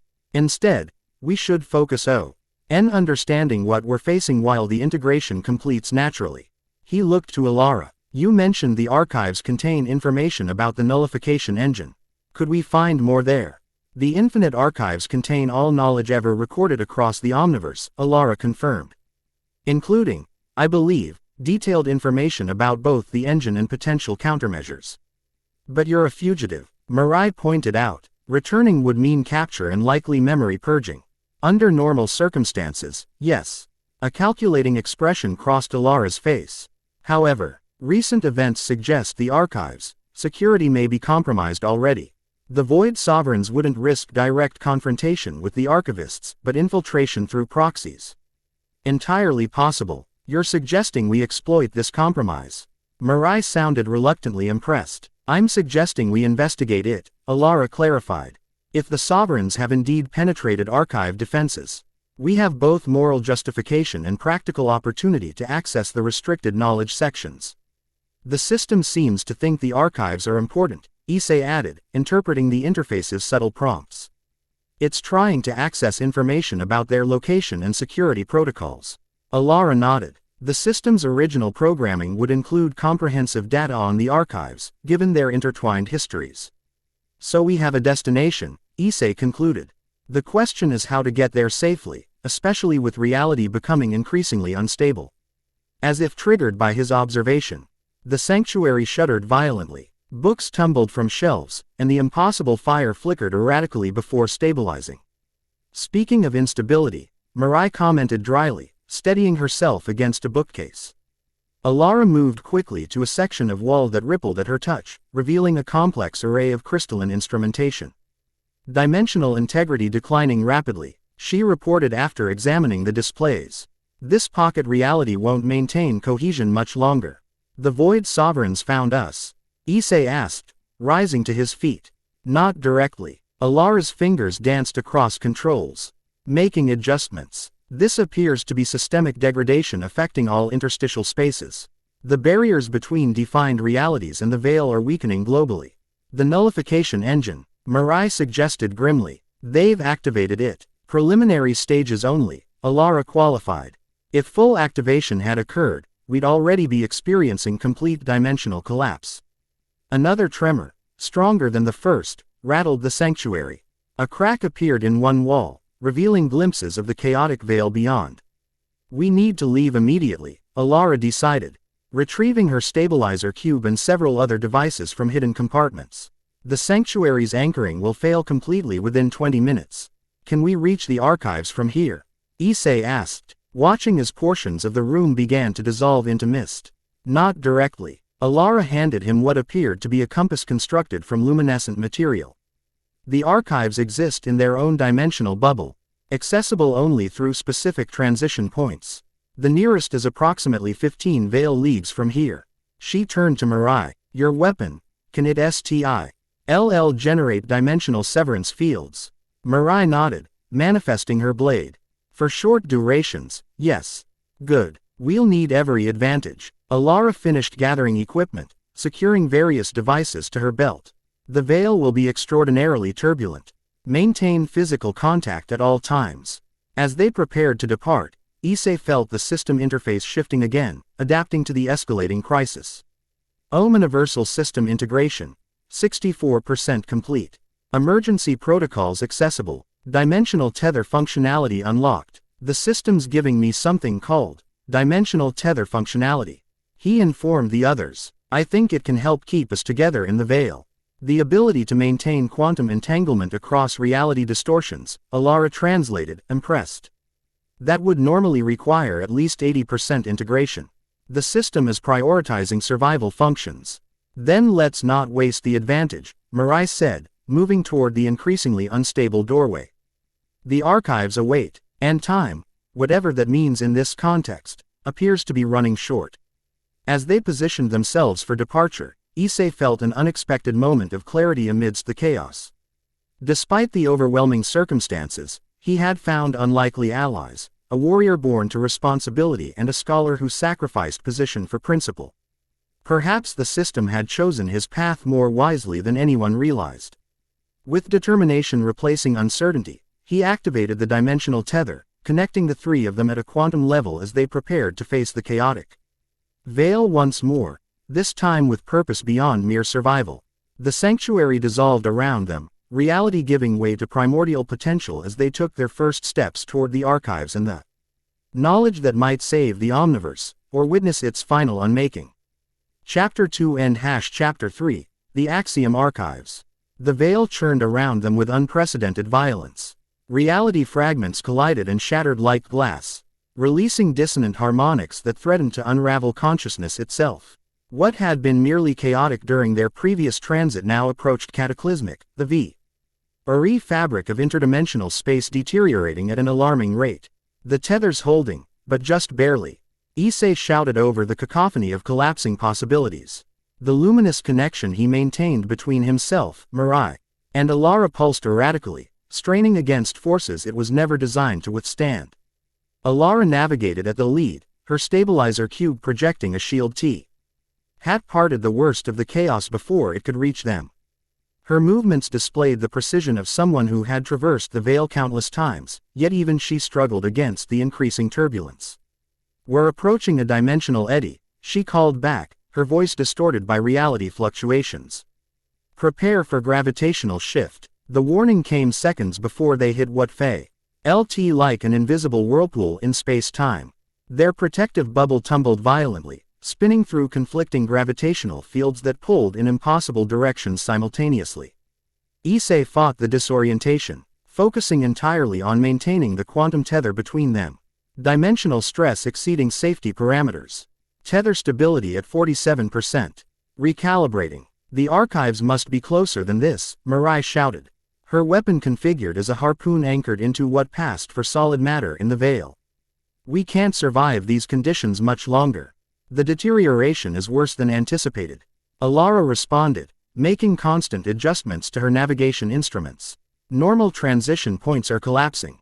We're forced to approach through tertiary access vectors. Another violent surge knocked them sideways, momentarily separating Mirai from the group before the tether snapped her back with bruising force. The action cost Issei dearly, a spike of pain lashing through his consciousness as the system diverted more resources to maintain the connection. There, Alara suddenly pointed toward what appeared to be a perfect sphere of absolute stillness amid the surrounding chaos, a bubble of serene stability that rejected the veil's inherent disorder. The archive's outer boundary. They altered course toward this haven, fighting through intensifying turbulence as they approached. The closer they got, the more resistance they encountered, as though the boundary actively repelled unauthorized visitors. Something's wrong, Alara observed, her expression darkening. The approach protocols have changed. The archives are in defensive configuration. Meaning, Issei asked through gritted teeth. Meaning they're expecting attack, or have already experienced one. She manipulated her cube with increasing urgency. I need to broadcast archive-specific identification or we'll be rejected as hostile entities. While Alara worked, Issei noticed something disturbing in their vicinity. Shadow-like entities moving with purpose through the veil's chaos, converging on their position from multiple directions. Unlike the geometric void trackers they'd encountered previously, these beings appeared almost liquid, flowing through reality distortions with unsettling grace. "We have company," he warned, directing the others' attention to the approaching threats. Mirai's weapon shifted to a configuration Issei hadn't seen before, a circular blade that spun with increasing velocity, generating a field that sliced through reality itself. Void infiltrators, she identified grimly. More sophisticated than trackers, they can assume forms compatible with target dimensions. Alara's focus remained fixed on her equipment, fingers dancing across symbols with increasing urgency. "I need 30 more seconds to recalibrate for the new defense parameters." "You have 15, Mirai replied flatly, positioning herself between the approaching entities and their group. "After that, our position becomes indefensible." The infiltrators accelerated their approach, sensing the group's vulnerability. As they drew closer, Issei could see them beginning to solidify, adopting more defined shapes that mimicked humanoid features while retaining their fluid, shadow-like composition. Hostile entities approaching. Conventional defense insufficient. MENSIONAL disruption protocol available. Issei responded to the system's prompt instinctively, reaching out with his expanding awareness to grasp the structure of reality surrounding the nearest infiltrator.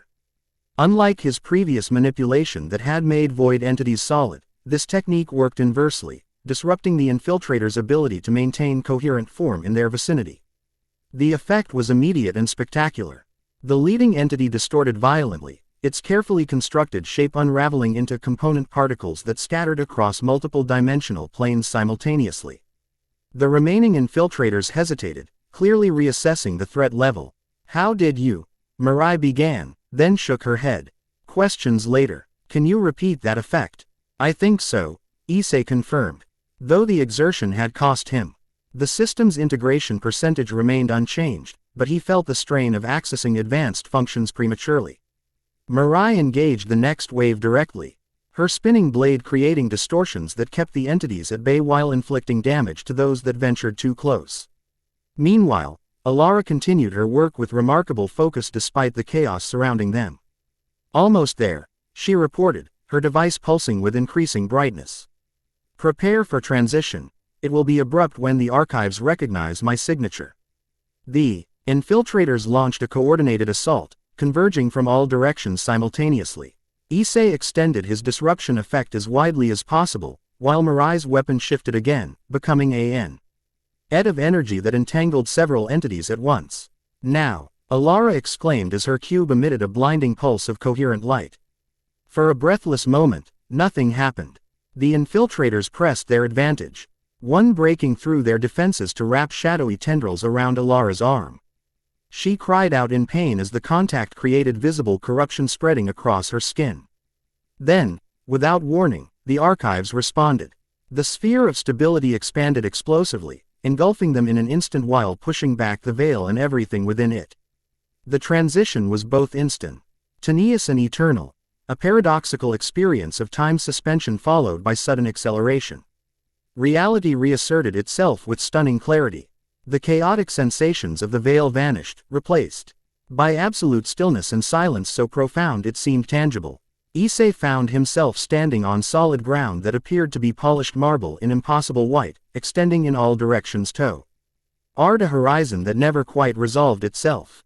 Above, instead of sky, stretched what appeared to be the universe itself, stars, galaxies, and nebulae arranged in patterns suggesting deliberate design rather than natural formation. The constellations shifted subtly as he watched, reorganizing themselves in response to some unseen principle. "The Axiom Archives," Alara announced, her voice hushed with what might have been reverence or apprehension. She examined her arm where the infiltrator had touched her, the corruption now gone as though it had never existed. Home. Or what was home? Ai's weapon returned to pendant form as she surveyed their surroundings.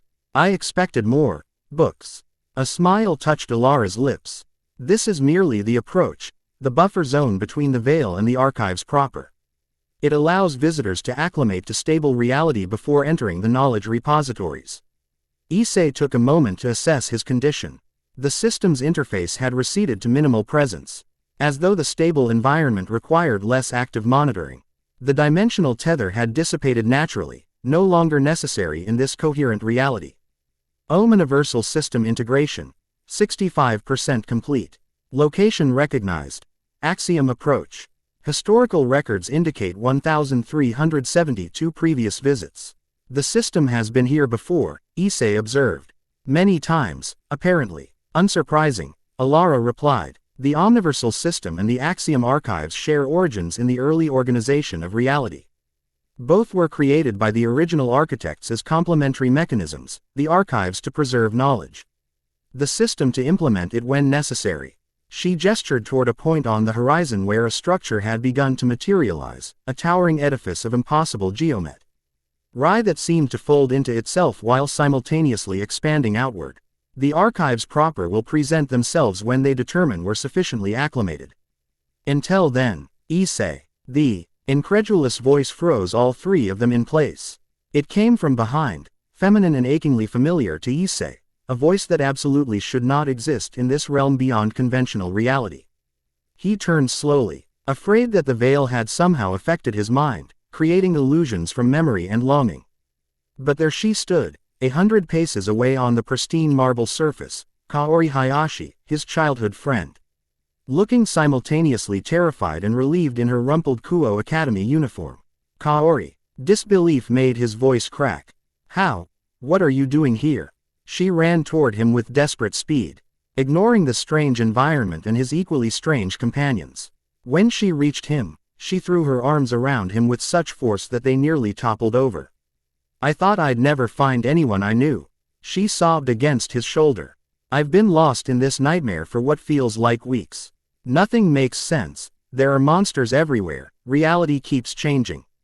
And then I ended up here and these beings with too many eyes kept asking me questions I couldn't possibly answer and... Breathe, Kaori, Issei interrupted gently, returning her embrace while trying to process the impossibility of her presence. You're safe now. I've got you. Over Kaori's shoulder, he saw Mirai and Alara exchange concerned glances. Alara stepped forward, her analytical gaze assessing the newcomer with scientific detachment. A human from your native dimension, she observed. With no apparent dimensional technology or inherent trans-reality capabilities. Most irregular. Kaori pulled back from Issei slightly, noticing his companions for the first time. Her eyes widened at their distinctly non-human features. Mirai's floating silver hair and luminescent eyes, Alara's subtle circuitry-like patterns beneath her skin. Issei. What's happening? Who are they? Where are we? The questions tumbled out in a rush of panic barely held at bay. It's complicated, he replied, knowing how inadequate the words were. These are my friends. Mirai and Alara. We're in a place called the Axiom Archives, which exists between dimensions. Between dimensions, Kaori repeated flatly, a hysterical edge creeping into her voice. Right, of course. And you're here because... Issei hesitated, unsure how to explain the system's integration or the looming threat to the Omniverse in terms that wouldn't further overwhelm her. Before he could attempt, Mirai interjected with characteristic directness. He carries a dimensional technology that may prevent the collapse of all reality, she stated. We seek information to stop entities that would unmake existence. Now, explain your presence here. It should be theoretically impossible. Kaori blinked at the silver-haired woman's bluntness. I don't know how I got here. After you disappeared during the battle at school, Issei, everyone was searching for you. Rias Senpei was devastated. I was helping organize search parties in the human world, and then... She frowned, struggling to piece together fragmented memories. There was a strange light in your room when I went to collect some of your things for your parents. I touched something that felt wrong. Then everything just fell apart around me. Alara's expression sharpened with sudden interest. You were in his personal space, touching his possessions. Oh, BJECTS with strong quantum entanglement to his baseline signature. I guess. Kaori looked confused by the terminology. It was just a weird glowing thing that appeared on his desk. Dimensional recall echo, Alara explained. Turning to Issei. When the system transported you between realities, it left a temporary instability, a pathway that could be triggered by someone with strong emotional connection to you. Extremely rare, but not unprecedented. Mirai looked skeptical. The statistical improbability is mitigated by the system's incomplete integration, Alara countered. During assimilation, it likely scanned his memories for stability anchors, individuals who represent emotional constants across his development. She nodded toward Kaori, apparently registered strongly. Enough to create a subconscious recall vector. Issei processed this information with growing concern. So my connection to Kaori accidentally pulled her into this mess. Can we send her back? Not easily, Alara admitted. Interdimensional transport requires precise coordinates and considerable energy. The system brought her here through quantum resonance, but reversing the process without full integration capabilities would be extraordinarily risky. Kaori looked between them with increasing distress. Are you saying I'm stuck here? In this, whatever this place is. Temporarily, Issei assured her. Though uncertainty gnawed at him. We'll find a way to get you home safely. I promise. The moment was interrupted by a subtle shift in their surroundings. The marble surface beneath their feet pulsed once, then began extending upward around them, forming a pathway that led directly to the now fully materialized archive structure in the distance. The archives have completed their assessment, Alara observed. We're being invited inside. She glanced at Kaori with a mixture of curiosity and concern. Though I suspect your friend's unexpected presence has complicated matters. The archivists are particular about who accesses their knowledge. Will they help us or hinder us? Issei asked as they began walking the manifested pathway. Both, most likely, Alara replied cryptically. The archives exist to preserve knowledge in all forms. They'll provide what we seek if they determine our purpose aligns with dimensional stability, but they'll also protect information deemed too dangerous for our comprehension. As they approached the impossibly vast structure, its true nature became increasingly apparent. What had appeared solid from a distance revealed itself as an infinitely complex network of crystalline chambers, connecting walkways, and floating platforms, all arranged around a central spire that extended both upward toward the cosmic ceiling and downward into unknowable depths. The entire structure pulsed with soft luminescence, colors shifting in patterns too complex to track yet creating an overall impression of serene purpose.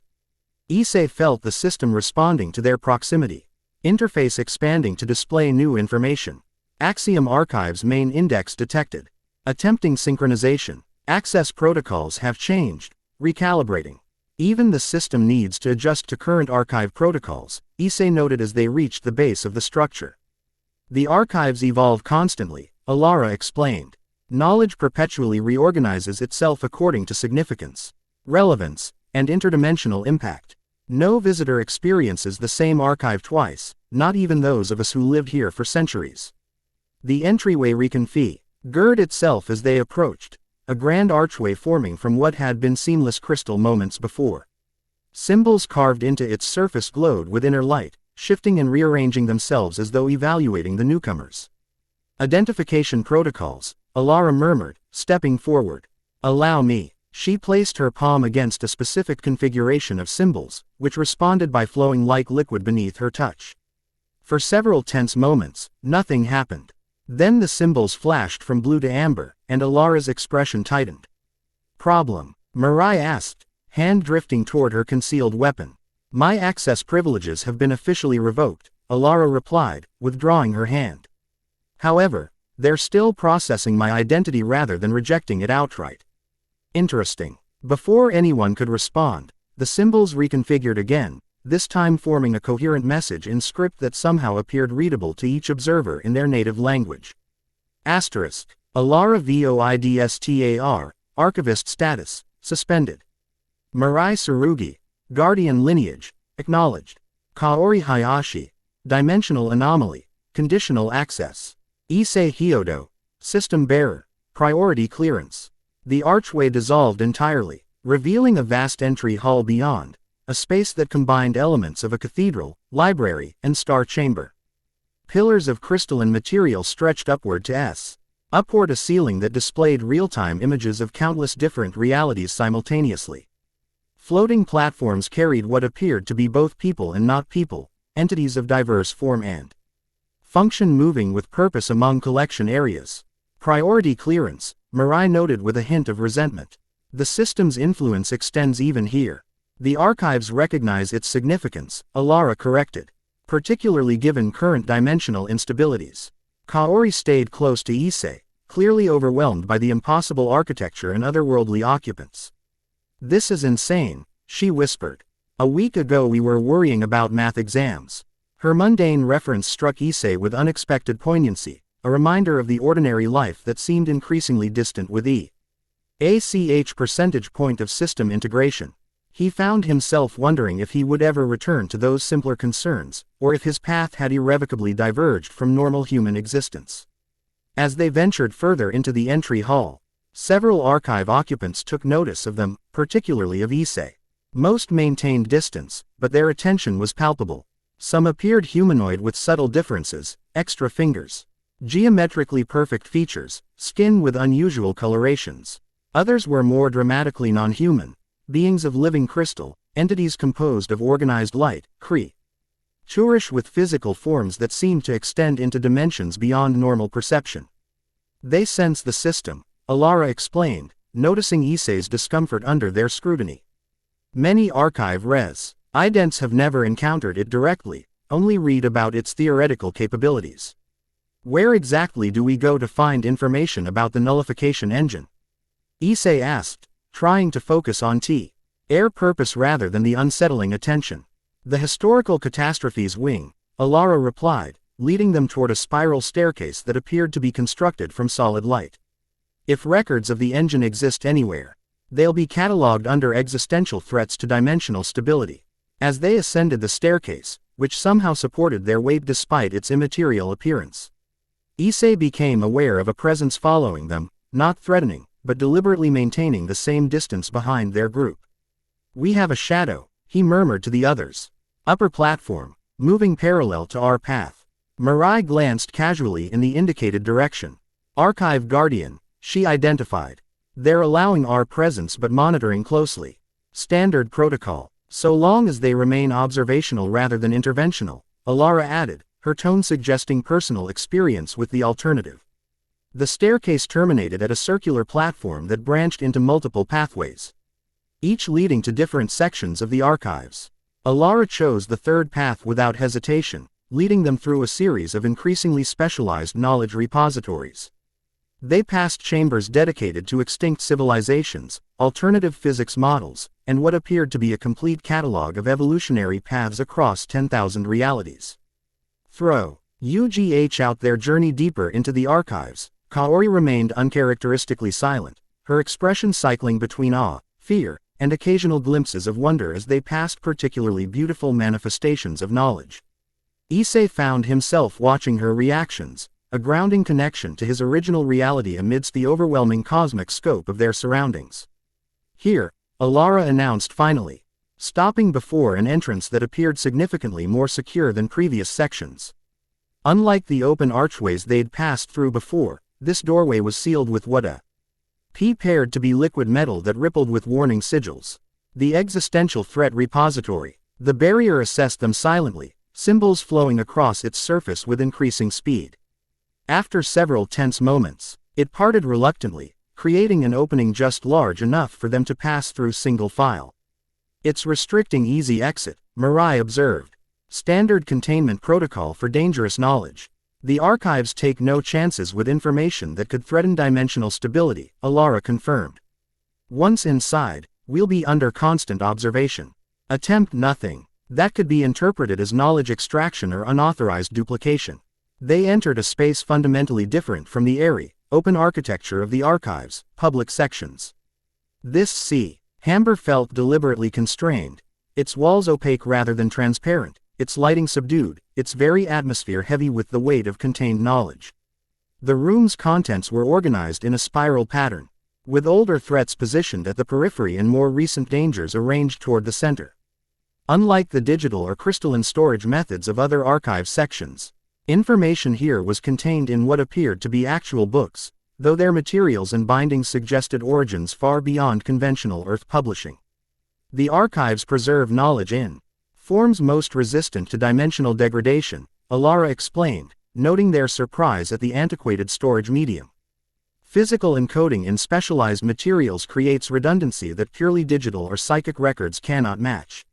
She approached a curved bookshelf near the center of the spiral, her fingers hovering over several volumes before selecting one bound in material that seemed to absorb light rather than reflect it. The nullification engine should be documented here, in the chronicle of Fifth-era extinction events. As Alara retrieved the volume, Issei became aware of the system interface expanding dramatically. As though proximity to this specific knowledge triggered dormant protocols.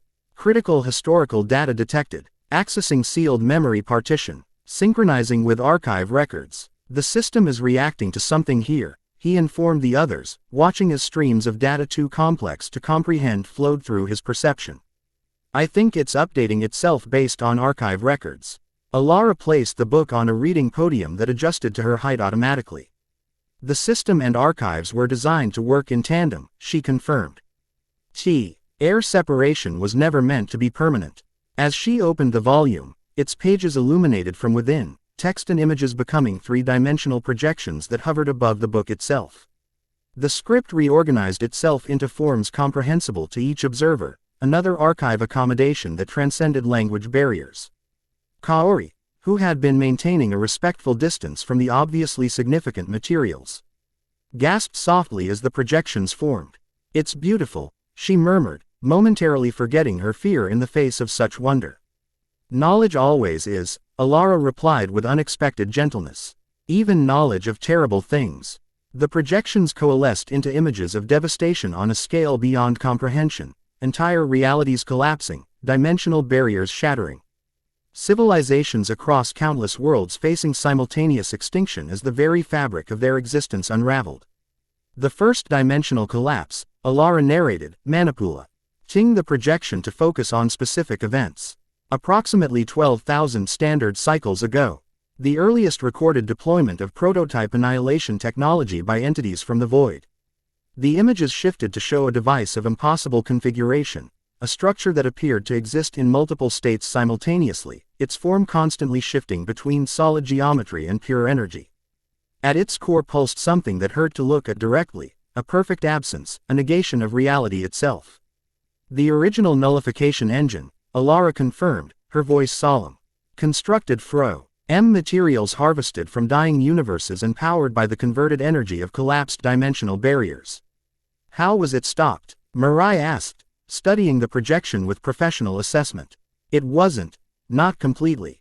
Alara manipulated the display again, revealing new images. The original architects managed to contain the damage to 7 connected dimensional clusters, sacrificing those realities to save the greater omniverse. The engine itself was believed destroyed in the process. But clearly wasn't, Issei observed grimly. Either it survived, or the Void Sovereigns preserved knowledge of its construction. Alara agreed. The current dimensional instabilities match predicted patterns from a nullification activation sequence with 93% correlation. As they studied the historical record, Issei felt the system processing information at unprecedented speed, correlating archive data with its own sealed knowledge. Without warning, the interface expanded into his full perception, images overlaying the archive projections to create a composite understanding that momentarily overwhelmed his consciousness. He saw the original engine's creation through the system's records, witnessed void entities harvesting materials from dying stars and extinct civilizations, assembling components that defied conventional physics, infusing the construct with energies drawn from primordial chaos that predated structured reality. More disturbingly, he glimpsed the architect's desperate final solution, not merely containment as the archives recorded, but a terrible sacrifice. The system had been directly linked to 7 volunteers who used their combined consciousness to create a living barrier around the affected dimensions, essentially transforming themselves into the foundation of a new set of physical laws that quarantined the damaged sectors permanently. The system wielders, Issei murmured, the knowledge integrating with his understanding. They didn't just stop the engine. They became the barrier. Quote, Alara looked up sharply from the book. What did you say? The system is showing me what really happened, Issei explained, the images continuing to flow through his consciousness. 7 wielders merged with it completely to create a permanent dimensional barrier. They sacrificed their individual existence to become living boundary conditions. Alara's expression registered shock followed by dawning comprehension. Of course, she whispered. The archives have the technical specifications and observable outcomes, but the system would contain experiential data from the wielders themselves. The implications hung heavily in the air between them. If the original crisis had required 7 fully integrated system wielders to merely contain the damage, what hope did they have against a presumably improved engine with only Issei's partially integrated capabilities? Warning. Unauthorized knowledge synthesis detected. Archive security protocols engaging. Recommend immediate cessation of system archive synchronization. The interface warning flashed urgently just as alarms began sounding throughout the chamber. The book on the podium snapped shut of its own accord, and the illumination in the room shifted from neutral white to warning red. We've triggered security protocols, Alara announced unnecessarily, already moving toward the exit. The archives perceived the system's direct access as unauthorized extraction. Will they attack us? Kaori asked, fear returning to her expression. Not attack. Contain, Mirai clarified, her weapon materializing from pendant form. They'll attempt to isolate the system to prevent what they perceive as knowledge theft. The liquid metal doorway they'd entered through had solidified completely, its surface now displaying explicit containment sigils. Alternative exits began sealing themselves similarly, the chamber systematically eliminating all potential escape routes. Options, Issei asked, feeling the system's defensive protocols activating in response to the perceived threat. Alara assessed their surroundings with practiced efficiency. The archives won't risk damaging the system, but they'll have no compunction about separating it from you if they deem necessary. We need to demonstrate that such separation would be catastrophically dangerous. How exactly do we demonstrate that? Mirai demanded, positioning herself protectively near Kaori, who appeared on the verge of panic. The system needs to show it's fully committed to integration, Alara replied. Issei, can you accelerate the process temporarily? Create a feedback loop that would make separation fatal to both you and the system. The suggestion seemed extreme, but Issei understood the logic. I'll try. He focused inward, communicating with the system not through language but through intentionality, projecting his willingness to deepen their connection beyond current safety parameters.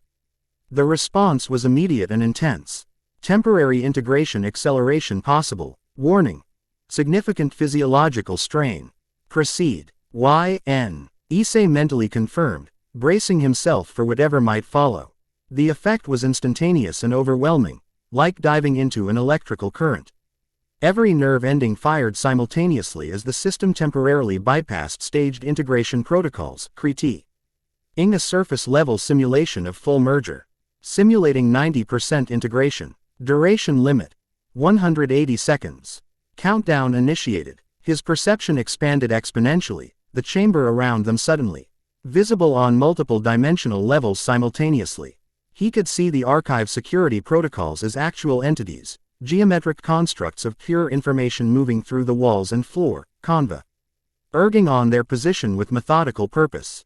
More significantly, he could perceive potential responses, alterations to local reality that could redirect these protocols without causing damage to the archive structure itself. I can create a bypass, he announced, his voice resonating strangely as the system's influence manifested in his speech patterns. Temporary dimensional fold that will connect this chamber directly to the archive entrance. At your current integration level, Mirai sounded skeptical despite the obvious changes in Issei's presence. Temporary acceleration, he explained, already manipulating the fabric of space-time around them. Won't last long. Need to act quickly. With movements that seem to trace patterns in dimensions beyond conventional perception, Issei created what appeared to be a tear in reality, not a ragged wound like those in the veil, but a precise incision that folded space back upon itself. Through this opening, they could see directly into the archive's entrance hall. Despite being dozens of levels and countless chambers away from it physically. Move now, he instructed, maintaining the fold through increasingly painful effort. I can't hold this long. Mirai immediately guided Kaori through the opening, followed by Alara, who paused briefly at the threshold. This level of dimensional manipulation should be impossible without full integration. She observed with scientific curiosity despite the urgency. The system is overclocking your capabilities dramatically. Which is precisely why you need to hurry, Issei replied through gritted teeth. Feeling the strain intensifying with each passing second, the simulated integration was already beginning to destabilize, the countdown in his interface approaching critical thresholds. Simulation stability, 32%. Tissue damage imminent. Time remaining, 47 seconds. Alara nodded once and stepped through, leaving Issei alone in the rapidly sealing chamber. He focused the Saint reserves of his enhanced capabilities on maintaining the fold long enough to follow them, while simultaneously projecting a message throughout the archive's monitoring systems. Omniversal system integration irreversible. Separation attempts will result in catastrophic feedback. Request cooperation rather than containment. With his final reserves of strength, Issei stepped through his own creation. The dimensional fold collapsing behind him with an audible snap of reality returning to its proper configuration. He emerged into the entrance hall just as the simulated integration reached its time limit. The system immediately beginning emergency disengagement procedures. The transition back to normal integration levels hit like physical trauma. Issei collapsed to his knees, every muscle spasming as his biology struggled to readjust to baseline parameters. Blood trickled from his nose and ears, minor ruptures from the strain of channeling capabilities beyond his current integration capacity. Issei. Kaori was instantly at his side, supporting him as he fought to remain conscious through the transition. What's happening to him? Integration backlash, Alara explained clinically, though concern showed in her eyes. He overextended to create our escape route. Returning to standard integration, 65%. Cellular repair protocols initiated. Recommend minimum 12 hours recovery before further exertion. The warning flashed weakly in his peripheral vision as the system diverted resources to mitigating the damage from their desperate gambit. Around them, the archive entrank. E-Hall had erupted into activity, entities of various forms responding to the security breach, though notably maintaining distance rather than attempting immediate recapture. They're reassessing, Mirai observed. Weapon ready but not threatening as she monitored the archive response. Your message appears to have given them pause. Not for long, Alara cautioned, helping Kaori support Issei's weight as he struggled to his feet. We need to exit before they implement secondary containment protocols. Though every movement caused fresh waves of pain, Issei forced himself to focus on their escape. The main entrance remained open, archive entities maintaining a perimeter around it but not yet moving to block their departure.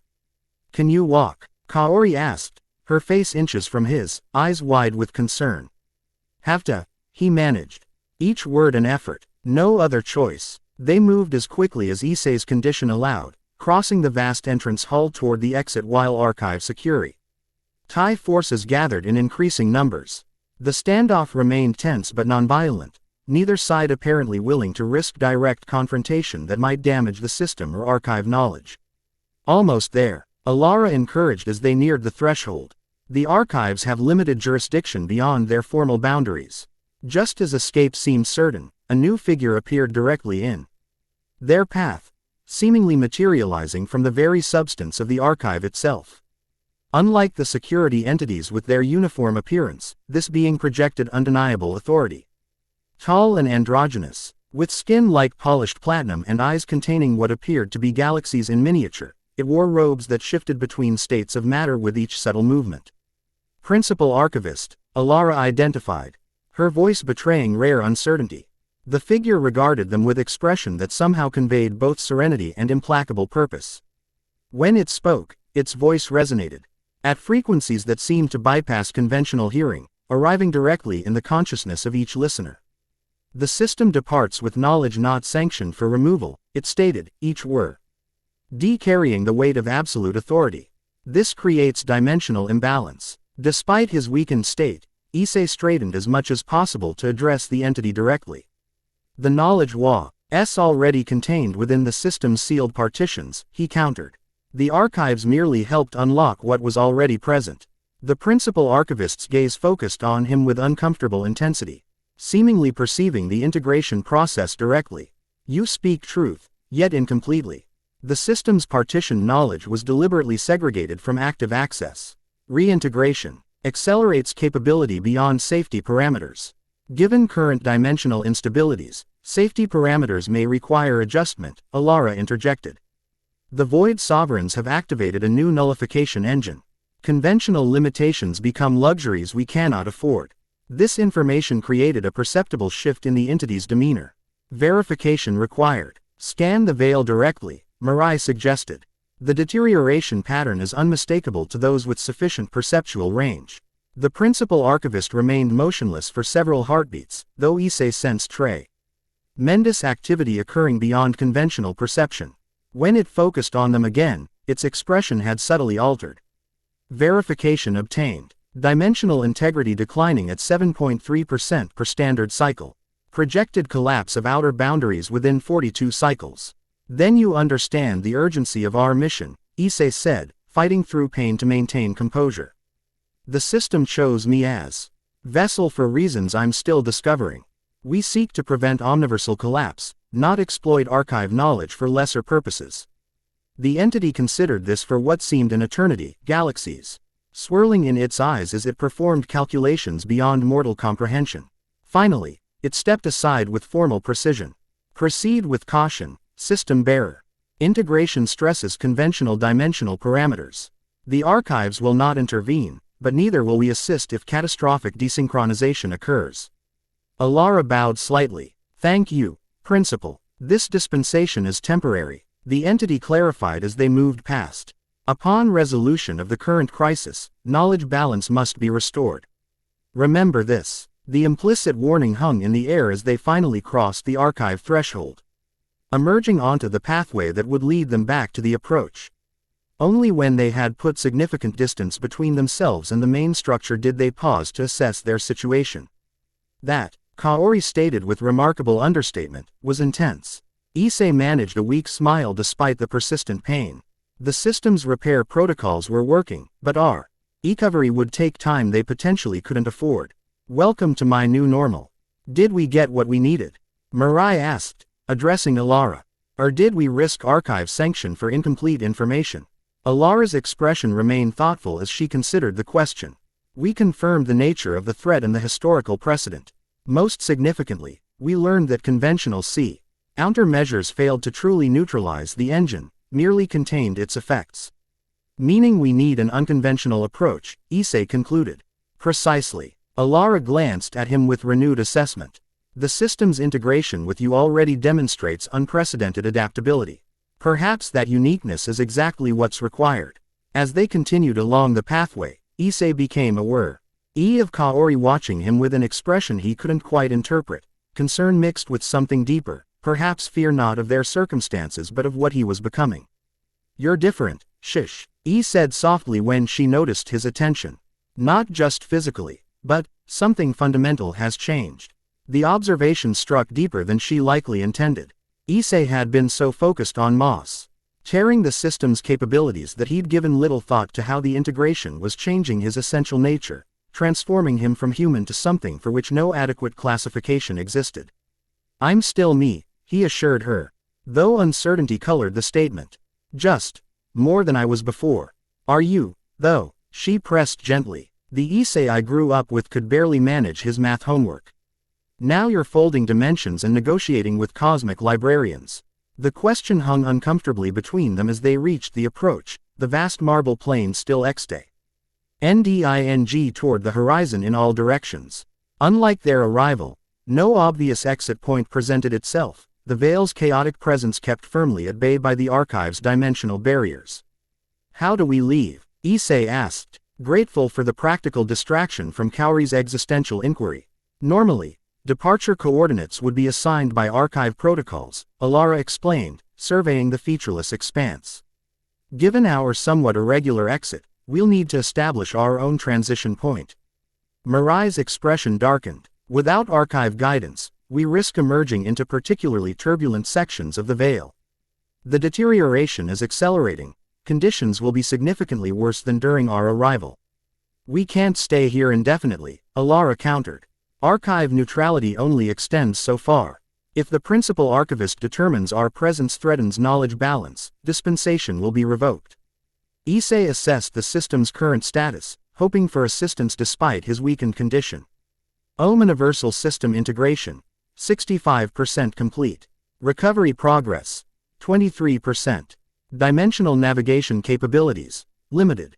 The system can help establish a transition point, he reported. But its capabilities are limited until I recover from the integration spike. Then we must choose our destination carefully, Mirai concluded. Each attempt will further tax your reserves. Alara nodded agreement. We need a stable dimensional pocket that can serve as recovery point, somewhere the Void Sovereigns haven't yet compromised. What about your home dimension, Issei? Kaori suggested hopefully. Could we return to Earth? Mirai shook her head before Issei could respond. Unadvisable. If Malachi targeted that dimension specifically, returning prematurely would only draw attention back to it, potentially accelerating any plans the Sovereign has for that reality. Kaori's expression fell, the momentary hope of returning home extinguished. Issei found himself reaching for her hand instinctively, providing what comfort he could despite his own uncertainty. We'll get back, he promised quietly. Just not yet. I may have a solution, Alara offered after consideration. The crystalline confluence, a dimension composed primarily of energy rather than matter. Its unique properties resist void corruption more effectively than conventional realities. I've heard of it, Mirai acknowledged. A nexus point where multiple ley lines converge across different dimensional strata. Supposedly neutral territory under the protection of entities called the Resonance Keepers. Correct. Alara turned to Issei. Can the system establish coordinates for the confluence? It should have baseline navigational data even with limited functionality.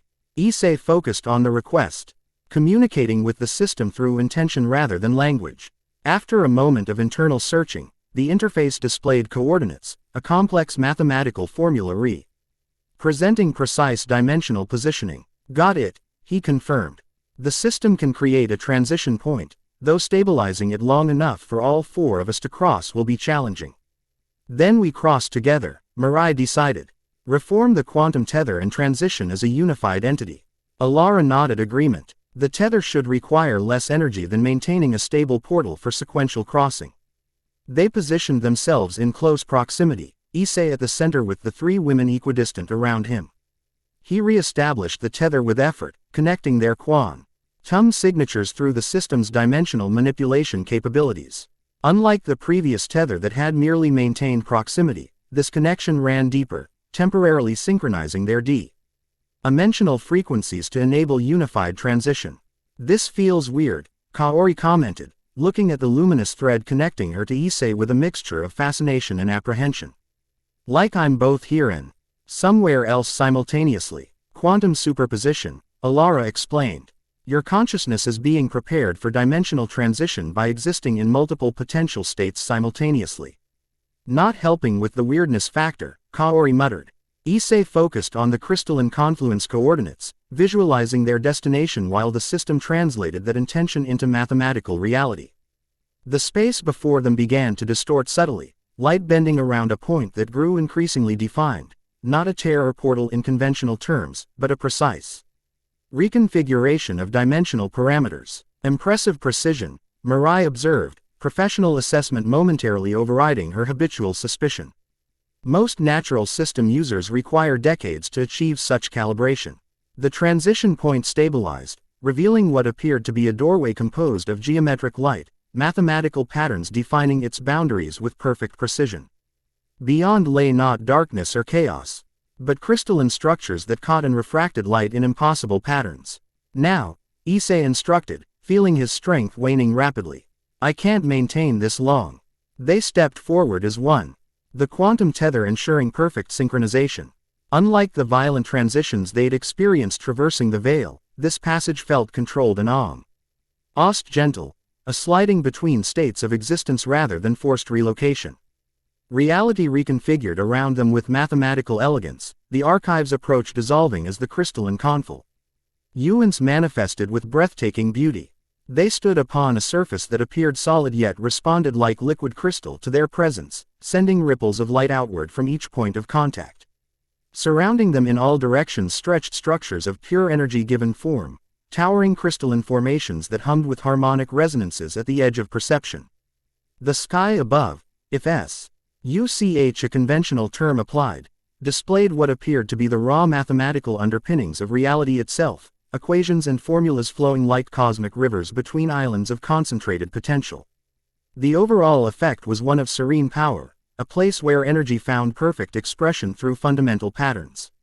The crystalline confluence, Alara announced unnecessarily, her tone revealing rare appreciation. One of the Omniverse's genuine wonders. Even Mirai appeared momentarily awed by their surroundings, her customary vigilance temporarily overcome by the dimension's transcendent beauty. Kaori, meanwhile, had gone completely still, her expression suggesting a mind struggling to process sensory input beyond its evolutionary parameters. "It's like mathematics made visible," she whispered finally. "Like seeing music instead of hearing it." Issei found her description surprisingly apt. The confluence did indeed present abstract principles in tangible form, rendering the invisible architecture of reality perceptible to conventional senses. The quantum tether dissipated naturally as the transition completed, each of them once again existing as discrete entities rather than synchronized potentials. Without its support, Issei's remaining strength failed completely. He collapsed to the crystalline surface, consciousness fading as the system diverted all remaining resources to recovery. The last thing he perceived before darkness claimed him was Kaori's concerned face hovering above his, her familiar features framed by the impossible mathematical beauty of the confluence, a living bridge between the mundane reality he'd known and the cosmic complexity he'd embraced. Emergency recovery protocols initiated. Estimated restoration, 8 hours. Integration continues during recovery, 66% complete. As consciousness faded, one certainty remained. When he woke, he would be yet another percentage point closer to whatever he was becoming, and one step further from the human boy Kaori remembered. The question that would await his awakening wasn't whether he could master the system's power, but whether anything of his original self would remain when the integration finally completed. The crystalline surface beneath him pulsed once in resonance with this thought, the dimension itself seemingly acknowledging the transformation occurring within its boundary. Wise, one consciousness evolving toward cosmic awareness while clinging to human connection with increasingly desperate determination. Chapter 3 End. The End. I hope you enjoyed this episode. Remember to subscribe and like this video. See you in the next video.